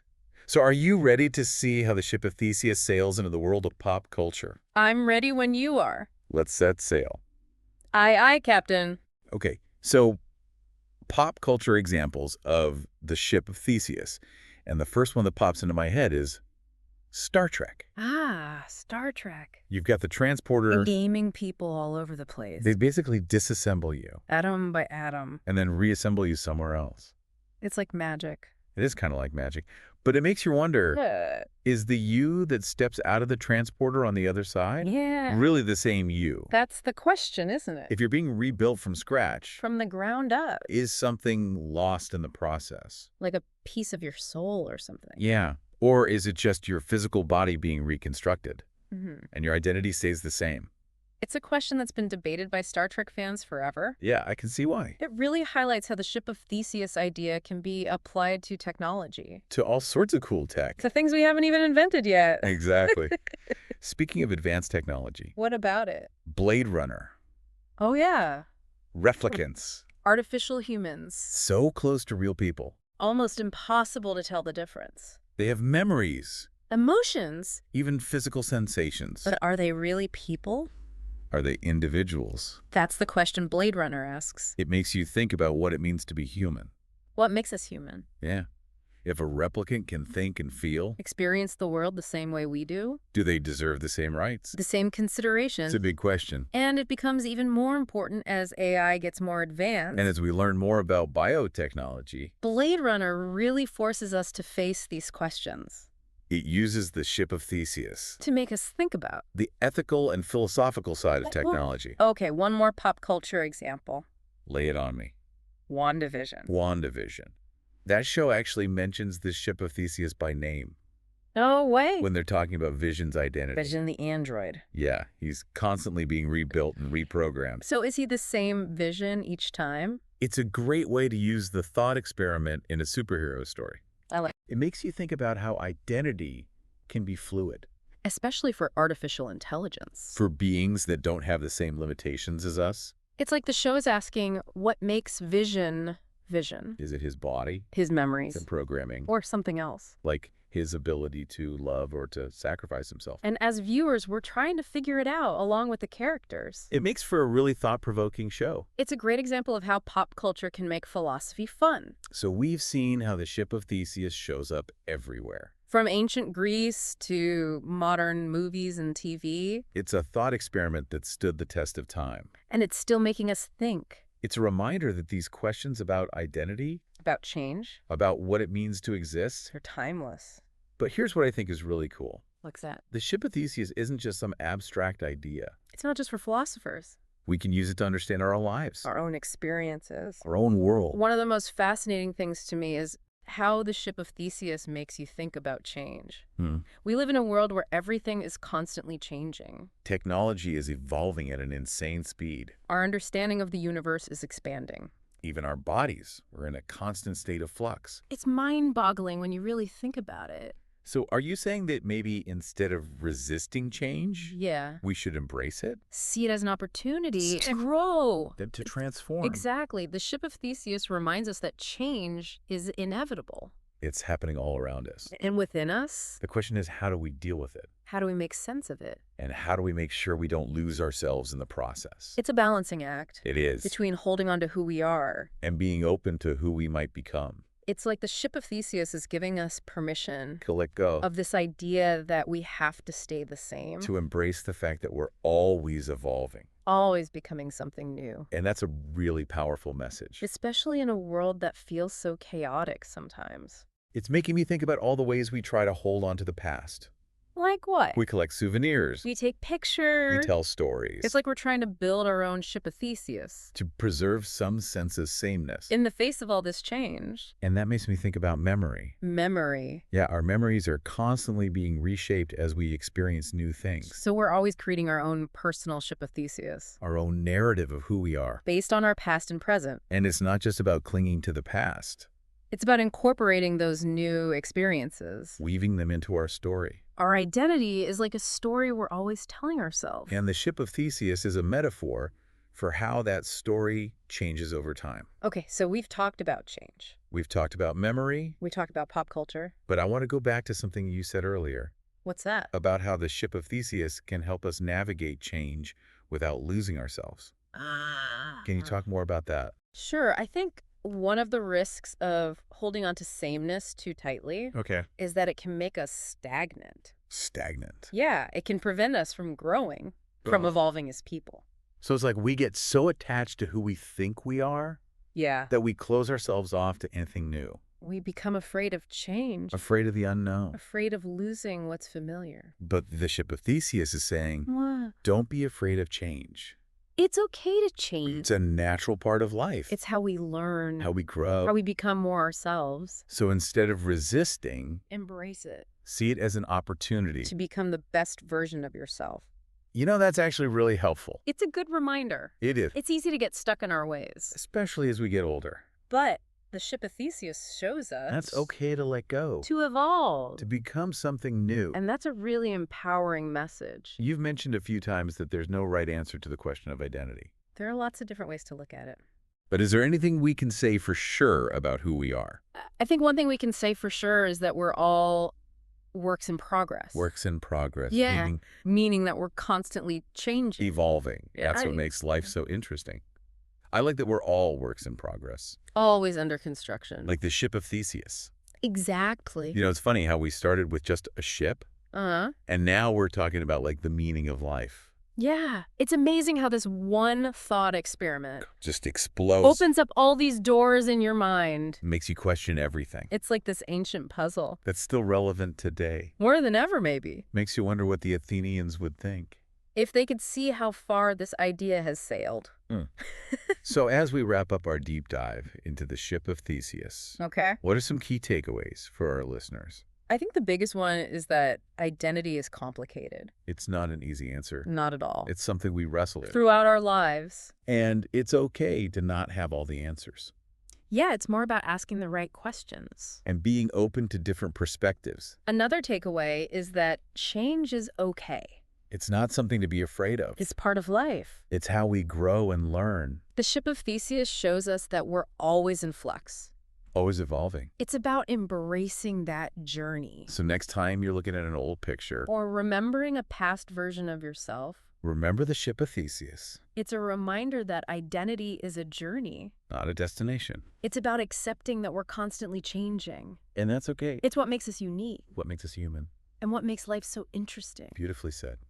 Well, that brings us to the end of our deep dive into the ship of Theseus. I feel like we've only scratched the surface. I know there's so much more to explore, But hopefully we've given our listeners some food for thought, something to ponder. something to debate with their friends. So to our listeners, Keep thinking keep questioning and keep exploring those big questions.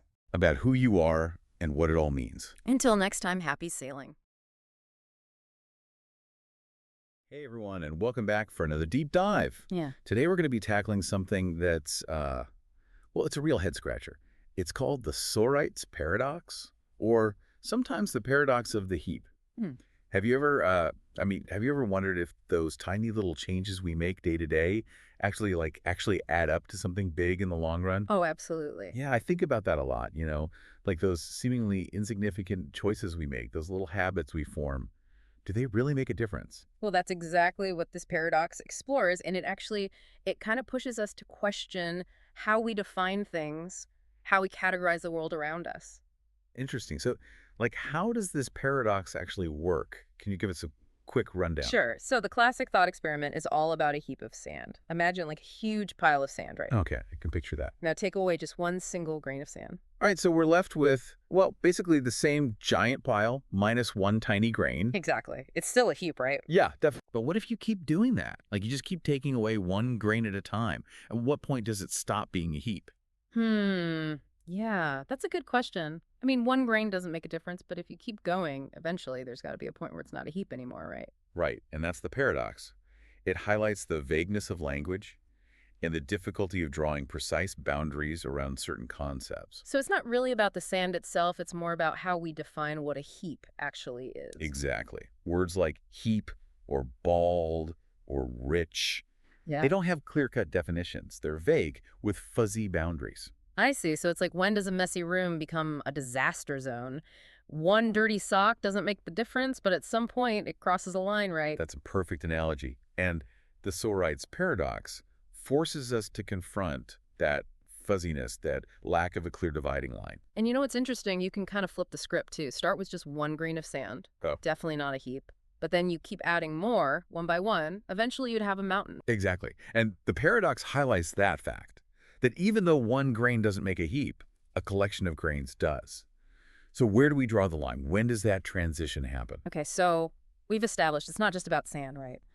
What are some real-world examples of this paradox in action? Like, where else do we see this fuzziness playing out? Oh, there are tons of examples. Think about baldness.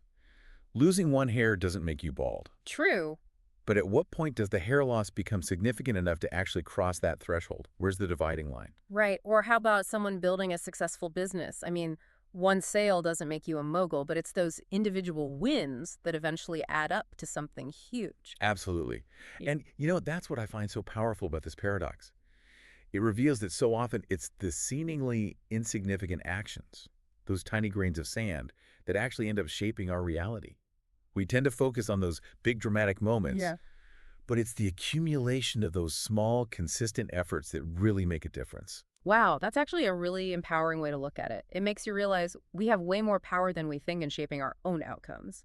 Even those tiny choices, they all contribute to the bigger picture. Precisely. Each decision, each action, it's like adding or removing a grain of sand from the heap of our lives. So it's not just about physical things like sand or hair loss. This paradox can apply to bigger ideas too, right? Like our thoughts, our beliefs, even our identities. Do they change gradually as well? Are we adding and removing grains of sand in our minds all the time? Now, that's a fascinating question. Hmm. It challenges our traditional views of things like personal growth and even how we define ourselves. Yeah. I mean, it makes you wonder if even our core beliefs, those things that make us who we are, if those are subject to this kind of subtle incremental change. It certainly does. And it makes you think, do those neat categories we often use to define ourselves, like liberal or conservative, believer or non-believer, do those really capture the complexity of human thought? Or are they oversimplifying things? It's like trying to fit something fluid and ever-changing into a fixed box, right? Yeah. Maybe it's more like a spectrum than distinct categories. Exactly. Each new experience, each piece of information we encounter, it's like shifting us along that spectrum. It makes you question, are we all in a constant state of evolution without even realizing it? So, how do we even begin to wrap our heads around this idea of gradual, almost invisible change, especially when it seems like our language loves those clear cut categories? Well, there's this really interesting concept called fuzzy logic that might help shed some light on this. Fuzzy logic. Okay, I'm intrigued. But before we dive into that, let's take a quick break and we'll come back and explore how this mathematical concept can help us navigate the paradoxical world of heaps and the power of those subtle transformations. Okay, so fuzzy logic sounds kind of, well, fuzzy. What is it exactly? Well, it's a mathematical concept, but it actually has some really profound implications for how we understand the world. It basically suggests that instead of thinking in terms of absolute truth or falsehood, we can consider degrees of truth. So instead of saying something is or is not, we're saying it's maybe like, I don't know, 70% true. Exactly. So going back to our heap of sand example, instead of definitively saying this is a heap or this is not a heap, we could say it has, say, a 90% heapness. Yeah. As we remove grains, it slowly becomes less and less heap-like. But there's no one single grain that marks that absolute transition. It's a gradual shift. I'm starting to see how this applies to, well, pretty much everything, really. It's like most things in life are more like a dimmer switch than an on-off switch. That's a great way to put it. It highlights how change often happens in those tiny increments, not those sudden dramatic leaps. And it also reminds us that our language, which really loves those clear-cut categories, sometimes struggles to capture those nuances of reality. This makes me think about how we view our own personal growth, too. I mean, we might not see those big dramatic changes day to day, but it's those small efforts, those consistent actions that actually lead to meaningful transformation over time. Each little step, each effort, it's like adding another grain of sand to the heap of our progress. Absolutely.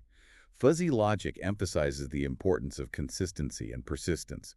One workout doesn't magically transform you into an athlete, but years of dedicated training will. Yeah. It's the same with learning a new skill or building a business. It's that steady accumulation of those small, consistent actions that truly creates those lasting changes. Yeah, it's like that saying, Rome wasn't built in a day. Yeah, exactly. Yep. And speaking of gradual change, this whole discussion about the Sorites Paradox really reminds me of that boiling frog metaphor. Have you ever heard of that? Oh, yeah, the one where if you drop a frog in boiling water, it jumps right out. But if you put it in cold water and slowly heat it up, it doesn't notice the change. And eventually, well, Right. It doesn't realize the danger until it's too late. that's a pretty powerful analogy, even if it's a bit dark. Are you suggesting that we might be like that frog sometimes, failing to recognize those gradual changes that could be harmful in the long run? It's a possibility, isn't it? I think this paradox really encourages us to be mindful of those subtle shifts, both within ourselves and in the world around us. It's about asking ourselves, are there situations where we're becoming complacent, maybe ignoring those small warning signs? I think we've all been there at some point, right? Maybe it's letting a bad habit slowly creep into our lives or not addressing those little issues in a relationship before they escalate. It's easy to overlook those tiny changes until the situation has really gotten out of hand. Exactly. And the Sorites paradox isn't meant to make us paranoid or anything, but it does encourage us to be more aware. It's a call to pay attention to those little details, those grains of sand that might be adding up to something significant, whether good or bad. This has been so insightful. We've covered so much ground here, from heaps of sand to fuzzy logic and even boiling frogs. But beyond those thought experiments and metaphors, what does this all mean for us in our everyday lives? What are the key takeaways we can actually apply? I think the Sorites Paradox offers us a few crucial lessons. First, it highlights the incredible power of those incremental changes. Those seemingly insignificant actions, those tiny steps, they really can have a massive impact over time. Second, it reminds us that the world is full of complexities and nuances. It's not always black and white, and our language sometimes struggles to capture that. So it's like a reminder to be okay with those gray areas, to be comfortable with ambiguity, and to recognize that change is a constant, ongoing process. Exactly. And lastly, I think the paradox encourages us to be more present, more mindful, more observant of those subtle shifts and changes that are happening all around us all the time, both within ourselves and in the world at large. So it's a call to action in a way. It's about being more conscious creators of our own realities, one grain of sand at a time. And earlier you mentioned some other theories, epistemicism and supervaluationism. I'm curious to hear more about those. How do they offer different perspectives on this whole paradox? Okay, epistemicism and supervaluationism. Those are some pretty big words. Break it down for me. What are they all about? Well, they both try to address that vagueness problem. at the heart of this whole Sorites paradox. That fuzziness around where those boundaries really lie. Right. So epistemicism basically argues that it's actually a precise boundary for these vague terms like heap. We just don't know where it is. It's like there's a secret dividing line somewhere, Okay. but our knowledge is just limited, so we can't pinpoint it exactly. So it's not that the boundary itself is fuzzy, it's more like we're the ones who are fuzzy on where it actually lies. Exactly. It shifts the problem from like the word itself to our understanding of it. Interesting. Okay, so what about supervaluationism? How's that different? Supervaluationism, it kind of goes in a different direction. It suggests that those vague terms, they can actually have multiple acceptable interpretations depending on the context. Oh, I see. So, like, what counts as a heap in one situation might not be considered a heap in a different situation. Like, a small pile of sand might be a heap to a kid building a sandcastle, but it wouldn't be a heap compared to, I don't know, a mountain of sand at a construction site. Exactly. Context matters. Supervaluationism embraces that idea that meaning can be flexible. It can change depending on the circumstances. Okay, so let me see if I've got this straight. Fuzzy logic is saying that truth exists on a spectrum. Epistemicism is saying there's a definite line, we just don't know where it is. And then supervaluationism is arguing that it all depends on the situation. That's a lot to think about. It is, and that's what makes this whole paradox so fascinating. It exposes those limitations in our language and our logic, and it forces us to grapple with that messiness of reality. The world doesn't always fit into those neat and tidy categories we try to create. It's almost freeing in a way, isn't it? I mean, it can be kind of daunting to accept that things are constantly in flux, that there aren't always clear-cut answers. Yeah.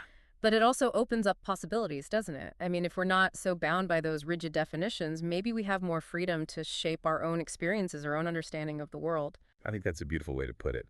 The Sorites Paradox, it definitely challenges us, but it also ultimately invites us to embrace that ambiguity and recognize that power we have to shape our own lives. It reminds us to pay attention to those small choices, those grains of sand that we contribute each day, because they really do add up to those mountains of our lives. Well said. So I think it's safe to say that this deep dive has been a mind-bending exploration of a paradox that at first glance seems so simple, Right. but as we've seen, it really has those profound implications for how we understand ourselves and the world around us. It just goes to show that even those most ordinary things, like a simple heap of sand, can spark these incredible insights if we're just willing to dig a little deeper, ask those questions, and really explore those complexities. Absolutely.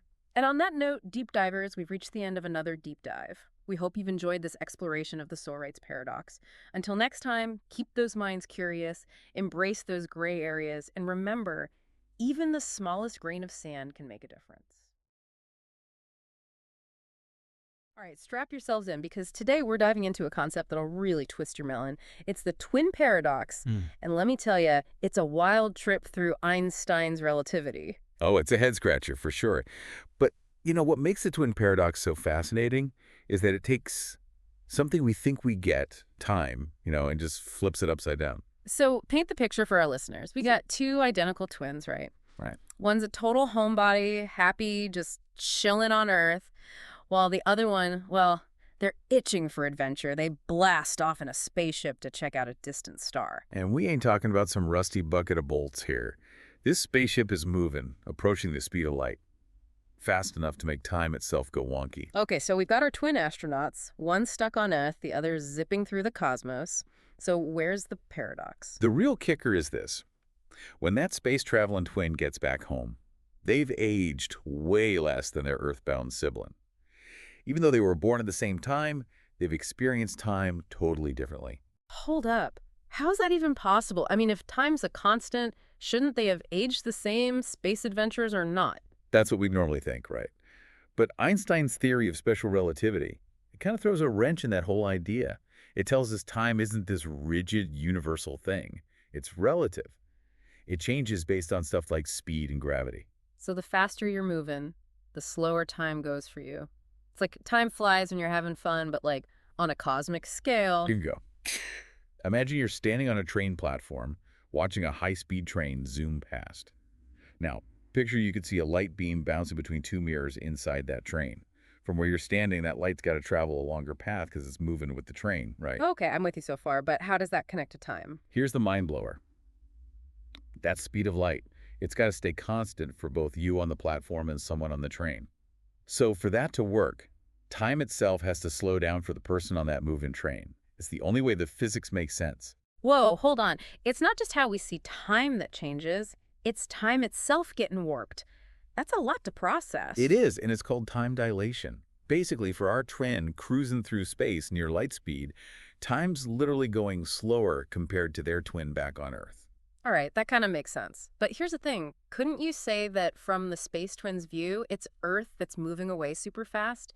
Shouldn't the Earth twin be the younger one then? You hit the nail on the head. That's the heart of the paradox. Yeah. Seems like a contradiction, right? Yeah. And yeah, most people get tripped up right there. We'd think there should be some cosmic balance where the aging evens out. Yeah, feels like we're missing a piece of the puzzle, like something else is going on that we haven't thought of yet. You're spot on.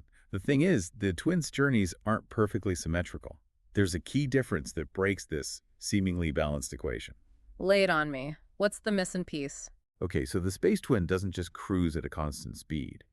To hit that distant star and come back, they got to accelerate to reach those crazy speeds, then slow down to turn around, and then speed up again to come home.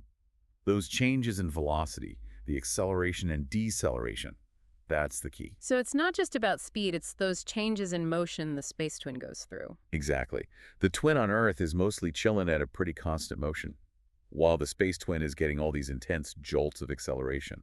That difference makes their situations totally different. They're not interchangeable anymore. Okay, I think I see how it's come together, but how does acceleration mess with time? Help me and the listeners connect the dots. It all comes down to something called the relativity of simultaneity.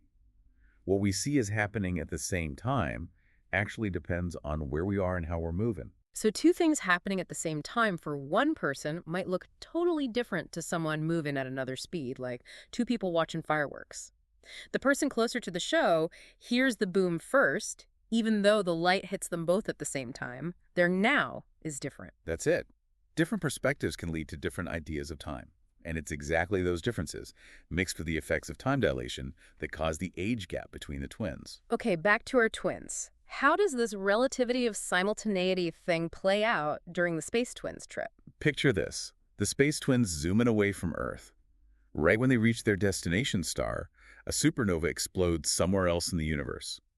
From the Earth twins' point of view, these two things arriving at the star and the supernova happen at the same time. So for the Earth twin, it's all happening now. But what about the Space Twin? Because they're moving, and because light takes time to travel, the space twin sees those events differently. They might see the supernova happen before they reach the star, or even after. Their timelines get kind of shifted, all thanks to the relativity of simultaneity.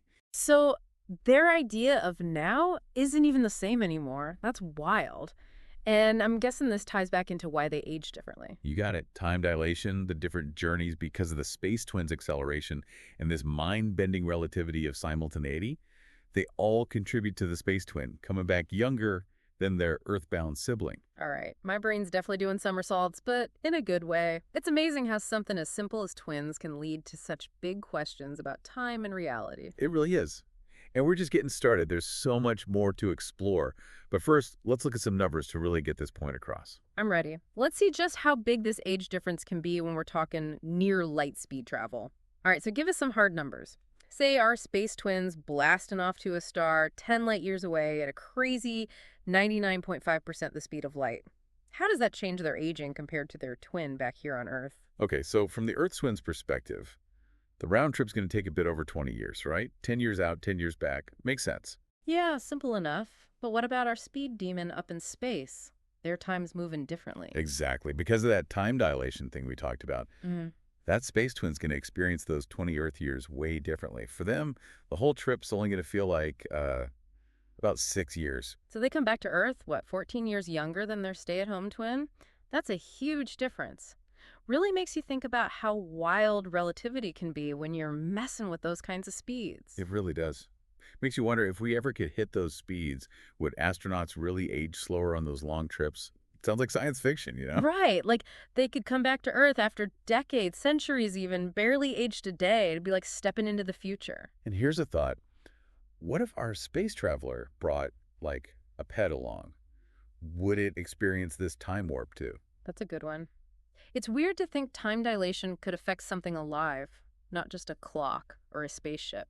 Well, that's the thing about time dilation. It's time itself that's changing, not just how we see it. And it affects everything, even biology. So, yeah, a pet traveling that fast would age slower too. Wow, so it's not just a theory. This whole time warp thing is just how the universe works. Like the universe is saying, your ideas about time are cute, but here's the real deal. Yeah, pretty much. But what's really cool is this twin paradox isn't just some thought experiment in a textbook. We've actually seen it in action with experiments using super fast particles and these crazy accurate atomic clocks. They prove that time dilation is real and it's happening around us all the time. So it's not just in some theoretical world, it's affecting stuff in our everyday lives. Yep. And one of the clearest examples, GPS. Those satellites up there, they're moving pretty fast and they're experiencing weaker gravity than us down here. Both those things cause time dilation. Wait, so the clocks on those GPS satellites are running slower than clocks on Earth? Yeah, by a tiny bit, but it matters. If we didn't account for time dilation, GPS would be all messed up. You try to get directions, and your phone tells you you're miles off. That'd be a disaster. Total disaster. That's why GPS satellites have these super accurate atomic clocks, and they're always adjusting to keep up with relativity. It's the twin paradox in action, making sure our navigation systems actually work. So this mind-blowing concept is baked right into our technology, keeping us on track, literally. Exactly. And it shows how even these crazy scientific theories can have real practical effects on our lives. Makes you wonder what other weird science stuff is going on without us even realizing it. Absolutely. That's what makes exploring these things so cool. It's all about discovery, finding these hidden parts of reality that shape everything around us. It's crazy to think something as simple as the twin paradox can send us down this rabbit hole of like science and philosophy. It's like, peeling back the layers of reality and seeing what's really going on underneath. Yeah, it really is. And for me, the most fascinating thing about this whole twin paradox is how it makes us question who we are and our place in the universe. Okay, break that down for us. What do you mean? Well, think about that twin coming back from space, younger than their sibling on Earth. Their whole experience with time has been completely different. They've seen things, lived through stuff their twin can't even imagine. Like they've lived a whole other life, almost like a different reality. Exactly. It makes you ask, how do we define ourselves? Do our experiences really make us who we are? And how do those experiences connect to time? Imagine coming back to Earth and everything's changed, decades have passed, but you've only aged a few years. Would you even feel like you belong anymore? That's a heavy question. It's like stepping into a future that's familiar but also totally alien. It really is. Makes you wonder how that would change someone, their relationships, their whole sense of self. It's definitely a lot to process, but in a way, isn't that something we all deal with? Time changes everyone, even if we're not flying near the speed of light. True. We're all kind of time travelers in a way, right? Yeah. Moving through time at our own pace, experiencing the world in our own way. And the twin paradox, with that extreme example of time dilation, it just highlights these basic truths about time and how we experience it. Yeah, for sure. It forces us to admit that our gut feelings about the universe can be wrong. We evolved in a world where things move slow, and gravity's basically the same everywhere. So, yeah, it's no wonder these relativity things seem so bizarre to us. But they're real, and they show just how much we still have to learn about the universe and where we fit in. And speaking of learning, all this makes me think about all those sci-fi stories that explore these ideas, time travel, spaceships, people coming back to a changed world. Right. They capture that fascination we have with what's possible and all the paradoxes that come with messing with time. Makes you wonder, could those far-out ideas ever become reality? I mean, the twin paradox itself started as just a thought experiment, and now we got GPS relying on it to work. Exactly. It shows the power of imagination in science, how they can push the limits of what we think is possible. The universe is full of mysteries, and the twin paradox is just one example of how our search for knowledge can lead to incredible discoveries, things that change how we see reality itself. So let's wrap things up. We dove headfirst into the twin paradox. We talked about time being relative, twins aging differently, and how GPS uses Einstein's brilliance to keep us from getting lost. We saw how simple ideas can lead to these huge insights about time, reality, and our place in the cosmos. Quite a trip, hasn't it? Absolutely. And to all you listeners out there, I hope this deep dive has left you curious and wanting to learn more. Because when it comes to the universe, there's always something new to discover. Always another layer to peel back, another paradox to explore. And hey, who knows, maybe you'll be the one to crack the next big cosmic mystery. All right, let's dive into some seriously mind-bending stuff today, folks. Hmm. We're talking Zeno's paradoxes. You know, ancient Greek logic puzzles, the kind that really mess with how we think about, like, motion and infinity, even reality itself. And you sent over some fascinating articles on this, so I think we should unpack one of the most famous ones, Achilles and the tortoise. Yeah, it's a classic for a reason. I mean, the idea that the fastest runner could never overtake a slow tortoise. Just because the tortoise got a head start, it makes you question everything you thought you knew. Totally. Okay, so let's set the scene. We've got Achilles, the legendary Greek hero, up against the tortoise in a race. And of course, the tortoise gets a head start. Yeah. And that's where things start to get a little weird. Right. So Zeno, the philosopher who came up with this paradox, he argued that for Achilles to win, she first has to reach the point where the tortoise started right. But by the time he gets there, the tortoise has moved a bit further ahead, and this keeps happening. Every time Achilles catches up to where the tortoise was, well, the tortoise has inched forward again. So even though the distance between them is getting smaller, it's like Achilles is always chasing a moving target. Exactly. Zeno's argument is that you can keep dividing that distance into smaller and smaller and smaller segments, basically infinitely.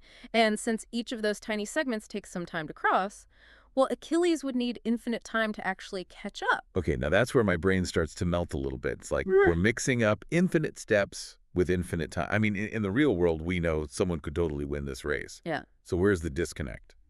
The thing is, even an infinite number of things can add up to a finite amount. In this case, the time it takes Achilles to catch the tortoise. It gets smaller and smaller with each step. So yes, there are infinite steps, but the total time it takes, it all adds up to a finite number, meaning he does overtake the tortoise. Ah, okay. So the paradox kind of tricks us into thinking that infinite steps automatically means infinite time. Right. It's like think of cutting a pizza into an infinite number of slices. You still have the same amount of pizza, you've just divided it up differently. The math behind this is called a converging series, but the pizza analogy definitely helps to visualize it. Okay, that makes a lot more sense. So math kind of saves the day here. But I feel like there's more to this paradox than just figuring out who wins a race. It's poking at some pretty big questions about how we even understand the world. Absolutely. The Achilles and the tortoise paradox, it forces us to think about how we perceive motion. I mean, if we break it down into infinite tiny moments like Zeno does, is motion even real? Or is it just how our brains interpret a bunch of still moments happening one after another? Yeah, it's like asking, is a movie really moving? Or is it just a bunch of still pictures flashing by really fast? Right. Like our brains smooth it out. But is that what motion actually commit? It's a question that's still debated even today. Zeno's paradoxes don't necessarily have like definitive answers, but they definitely make us consider different perspectives on these like really fundamental concepts. And speaking of other perspectives, Zeno had a couple more paradoxes up his sleeve, right? Like, what about this arrow paradox? I was reading about that one. Oh yeah, that one's a real head scratcher. Okay, so picture an arrow flying through the air. Zeno argues that at any single moment in time, that arrow is occupying a specific point in space. It's like taking a snapshot. The arrow's frozen. Okay, yeah, I can visualize that. Yeah. It's like pausing the arrow mid-flight. Right. And if time is just a series of these individual moments, then at each of those moments, the arrow isn't moving. So how can it be moving at all if it's stationary at every single instant? So it's kind of like the Achilles paradox, where we're breaking something down into these infinitely small parts, and then saying because those parts aren't moving, the whole thing can't be moving either. Exactly. It challenges how we normally think about motion, as a smooth, continuous process. The arrow paradox makes us question if motion is just an illusion created by our brains. Like our brains are just filling in the gaps between these static moments. Zeno was really good at making us question the obvious, huh? Okay, so that's the arrow paradox. What about the third one I read about, the dichotomy paradox? Right, so that one focuses on the idea that to reach any destination, you have to first travel half the distance. Seems logical enough so far. Yeah, no problem there. But then to travel that remaining half, you'd have to first travel half of that distance, which is a quarter of the total distance. And to travel that quarter, you need to first travel half of that, an eighth of the total, and so on, infinitely. Oh, wow. Okay, so you're saying like to take even one step forward, I have to go through an infinite number of increasingly tiny steps. That's Zeno's argument. He's basically saying because of this infinite division of distance, you can never actually reach your destination. You'll always have another half to cover. These paradoxes are like those nested Russian dolls. There's always another one inside. But again, we know we can move. So how does this paradox actually hold up in the real world? It comes back to that idea of a converging series, the time it takes to cross each of those smaller and smaller segments. It also gets infinitely smaller. So you're adding up an infinite number of increasingly tiny amounts of time. And that sum ends up being finite, meaning you do reach your destination. Okay, so we're seeing a pattern here. Zeno presents these seemingly impossible scenarios, but then the math ultimately explains how they're not actually impossible. It's all about how we frame the problem. And I think that's one of the most valuable lessons we can take away from Zeno's paradoxes. They force us to examine our assumptions and to see that sometimes even seemingly simple concepts, like motion, can be much more complex than they appear. They're a good reminder to not be afraid to question things, even the seemingly obvious stuff. Exactly. And it's okay to embrace those moments of, wait, what? Those moments when your brain starts to bend a little are often the ones that lead to the most interesting insights. Zeno definitely gave us plenty of those moments. It's amazing how these paradoxes, which have been around for centuries, can still make us think in new ways. They're a testament to the enduring power of human curiosity and that endless quest to understand the world around us. What's fascinating to me is that these ancient thought experiments still have relevance today, even in modern technology. Absolutely. Think about digital animation. A character moving smoothly on screen is actually just a rapid sequence of still images, like those old flip books. Right, so they're essentially using a solution to the arrow paradox by creating the illusion of motion from a bunch of stationary frames. Exactly. And think about how we send data over the internet. We break information down into smaller and smaller packets. Similar to how Zeno divided distance and time, these packets are still finite, but managing them effectively allows for the seamless transfer of information. So we're taking Zeno's idea of breaking things down into smaller parts and actually making it work in the real world. It's almost like he was predicting the digital age. Yeah, it's amazing how these ancient ideas can find new life in unexpected places. But even beyond technology, Zeno's paradoxes have connections to some of the most mind-blowing areas of modern science, like quantum mechanics. Quantum mechanics. Whoa, okay, now that's a deep dive within a deep dive. How do Zeno's paradoxes connect to something that complex? It might seem strange at first, but there are some really interesting parallels. So quantum mechanics, it deals with the super tiny world of atoms and particles. And one of the biggest questions in that field is actually about the nature of time and space themselves. So we're talking about whether time and space, are they smooth and continuous like we normally think of them, or are they actually made up of these tiny discrete chunks? Exactly. Some physicists propose that at the most fundamental level, time and space might not be infinitely divisible. It's kind of like comparing a smooth curve to a pixelated image. So is reality ultimately smooth, or is it more pixelated? I mean, that's a pretty huge question. And that's where the connection to Zeno comes in. If time and space are fundamentally chunky, then motion at its most basic level might actually be a series of tiny jumps between those chunks. Which is kind of what Zeno was suggesting, Yeah. even though he was talking about, a tortoise and a runner, not subatomic particles. Right. It's amazing how these ancient thought experiments can still resonate with modern science like this. Zeno's paradoxes, they weren't just about solving mathematical puzzles. They were about pushing the boundaries of how we understand the universe. It's like he was saying, here's how you think things work, but what if it's not that simple? So after all this, where do we even land? What's the big takeaway from all this mind-bending stuff? I think the value of Zeno's paradoxes isn't necessarily in finding definitive answers. It's more about the questions they raise. They challenge us to examine our assumptions about things we usually take for granted, like motion and time and even reality itself. It's a good reminder to not be afraid to question things, even the stuff that seems obvious. Exactly. And it's okay to embrace those moments of, wait, what? You know those moments when your brain starts to bend a little? Those are often the ones that lead to the most interesting insights. Well, Zeno definitely gave us plenty of those moments. It's amazing how these paradoxes, which have been around for centuries, can still make us think in new ways. They're a testament to the enduring power of human curiosity and the endless quest to understand the world around us. Well, listeners, I hope you enjoyed this deep dive into the world of Zeno's paradoxes. It's been a wild ride, and I don't know about you, but I'm definitely going to be looking at motion and time and even pizza a little differently from now on. It was a pleasure unpacking these ideas with you. And a huge thanks to you for joining us and sharing your curiosity. If Zeno taught us anything, it's that even the most complex ideas can be broken down and explored. So keep those minds open. Keep asking those questions, and we'll catch you on the next deep dive.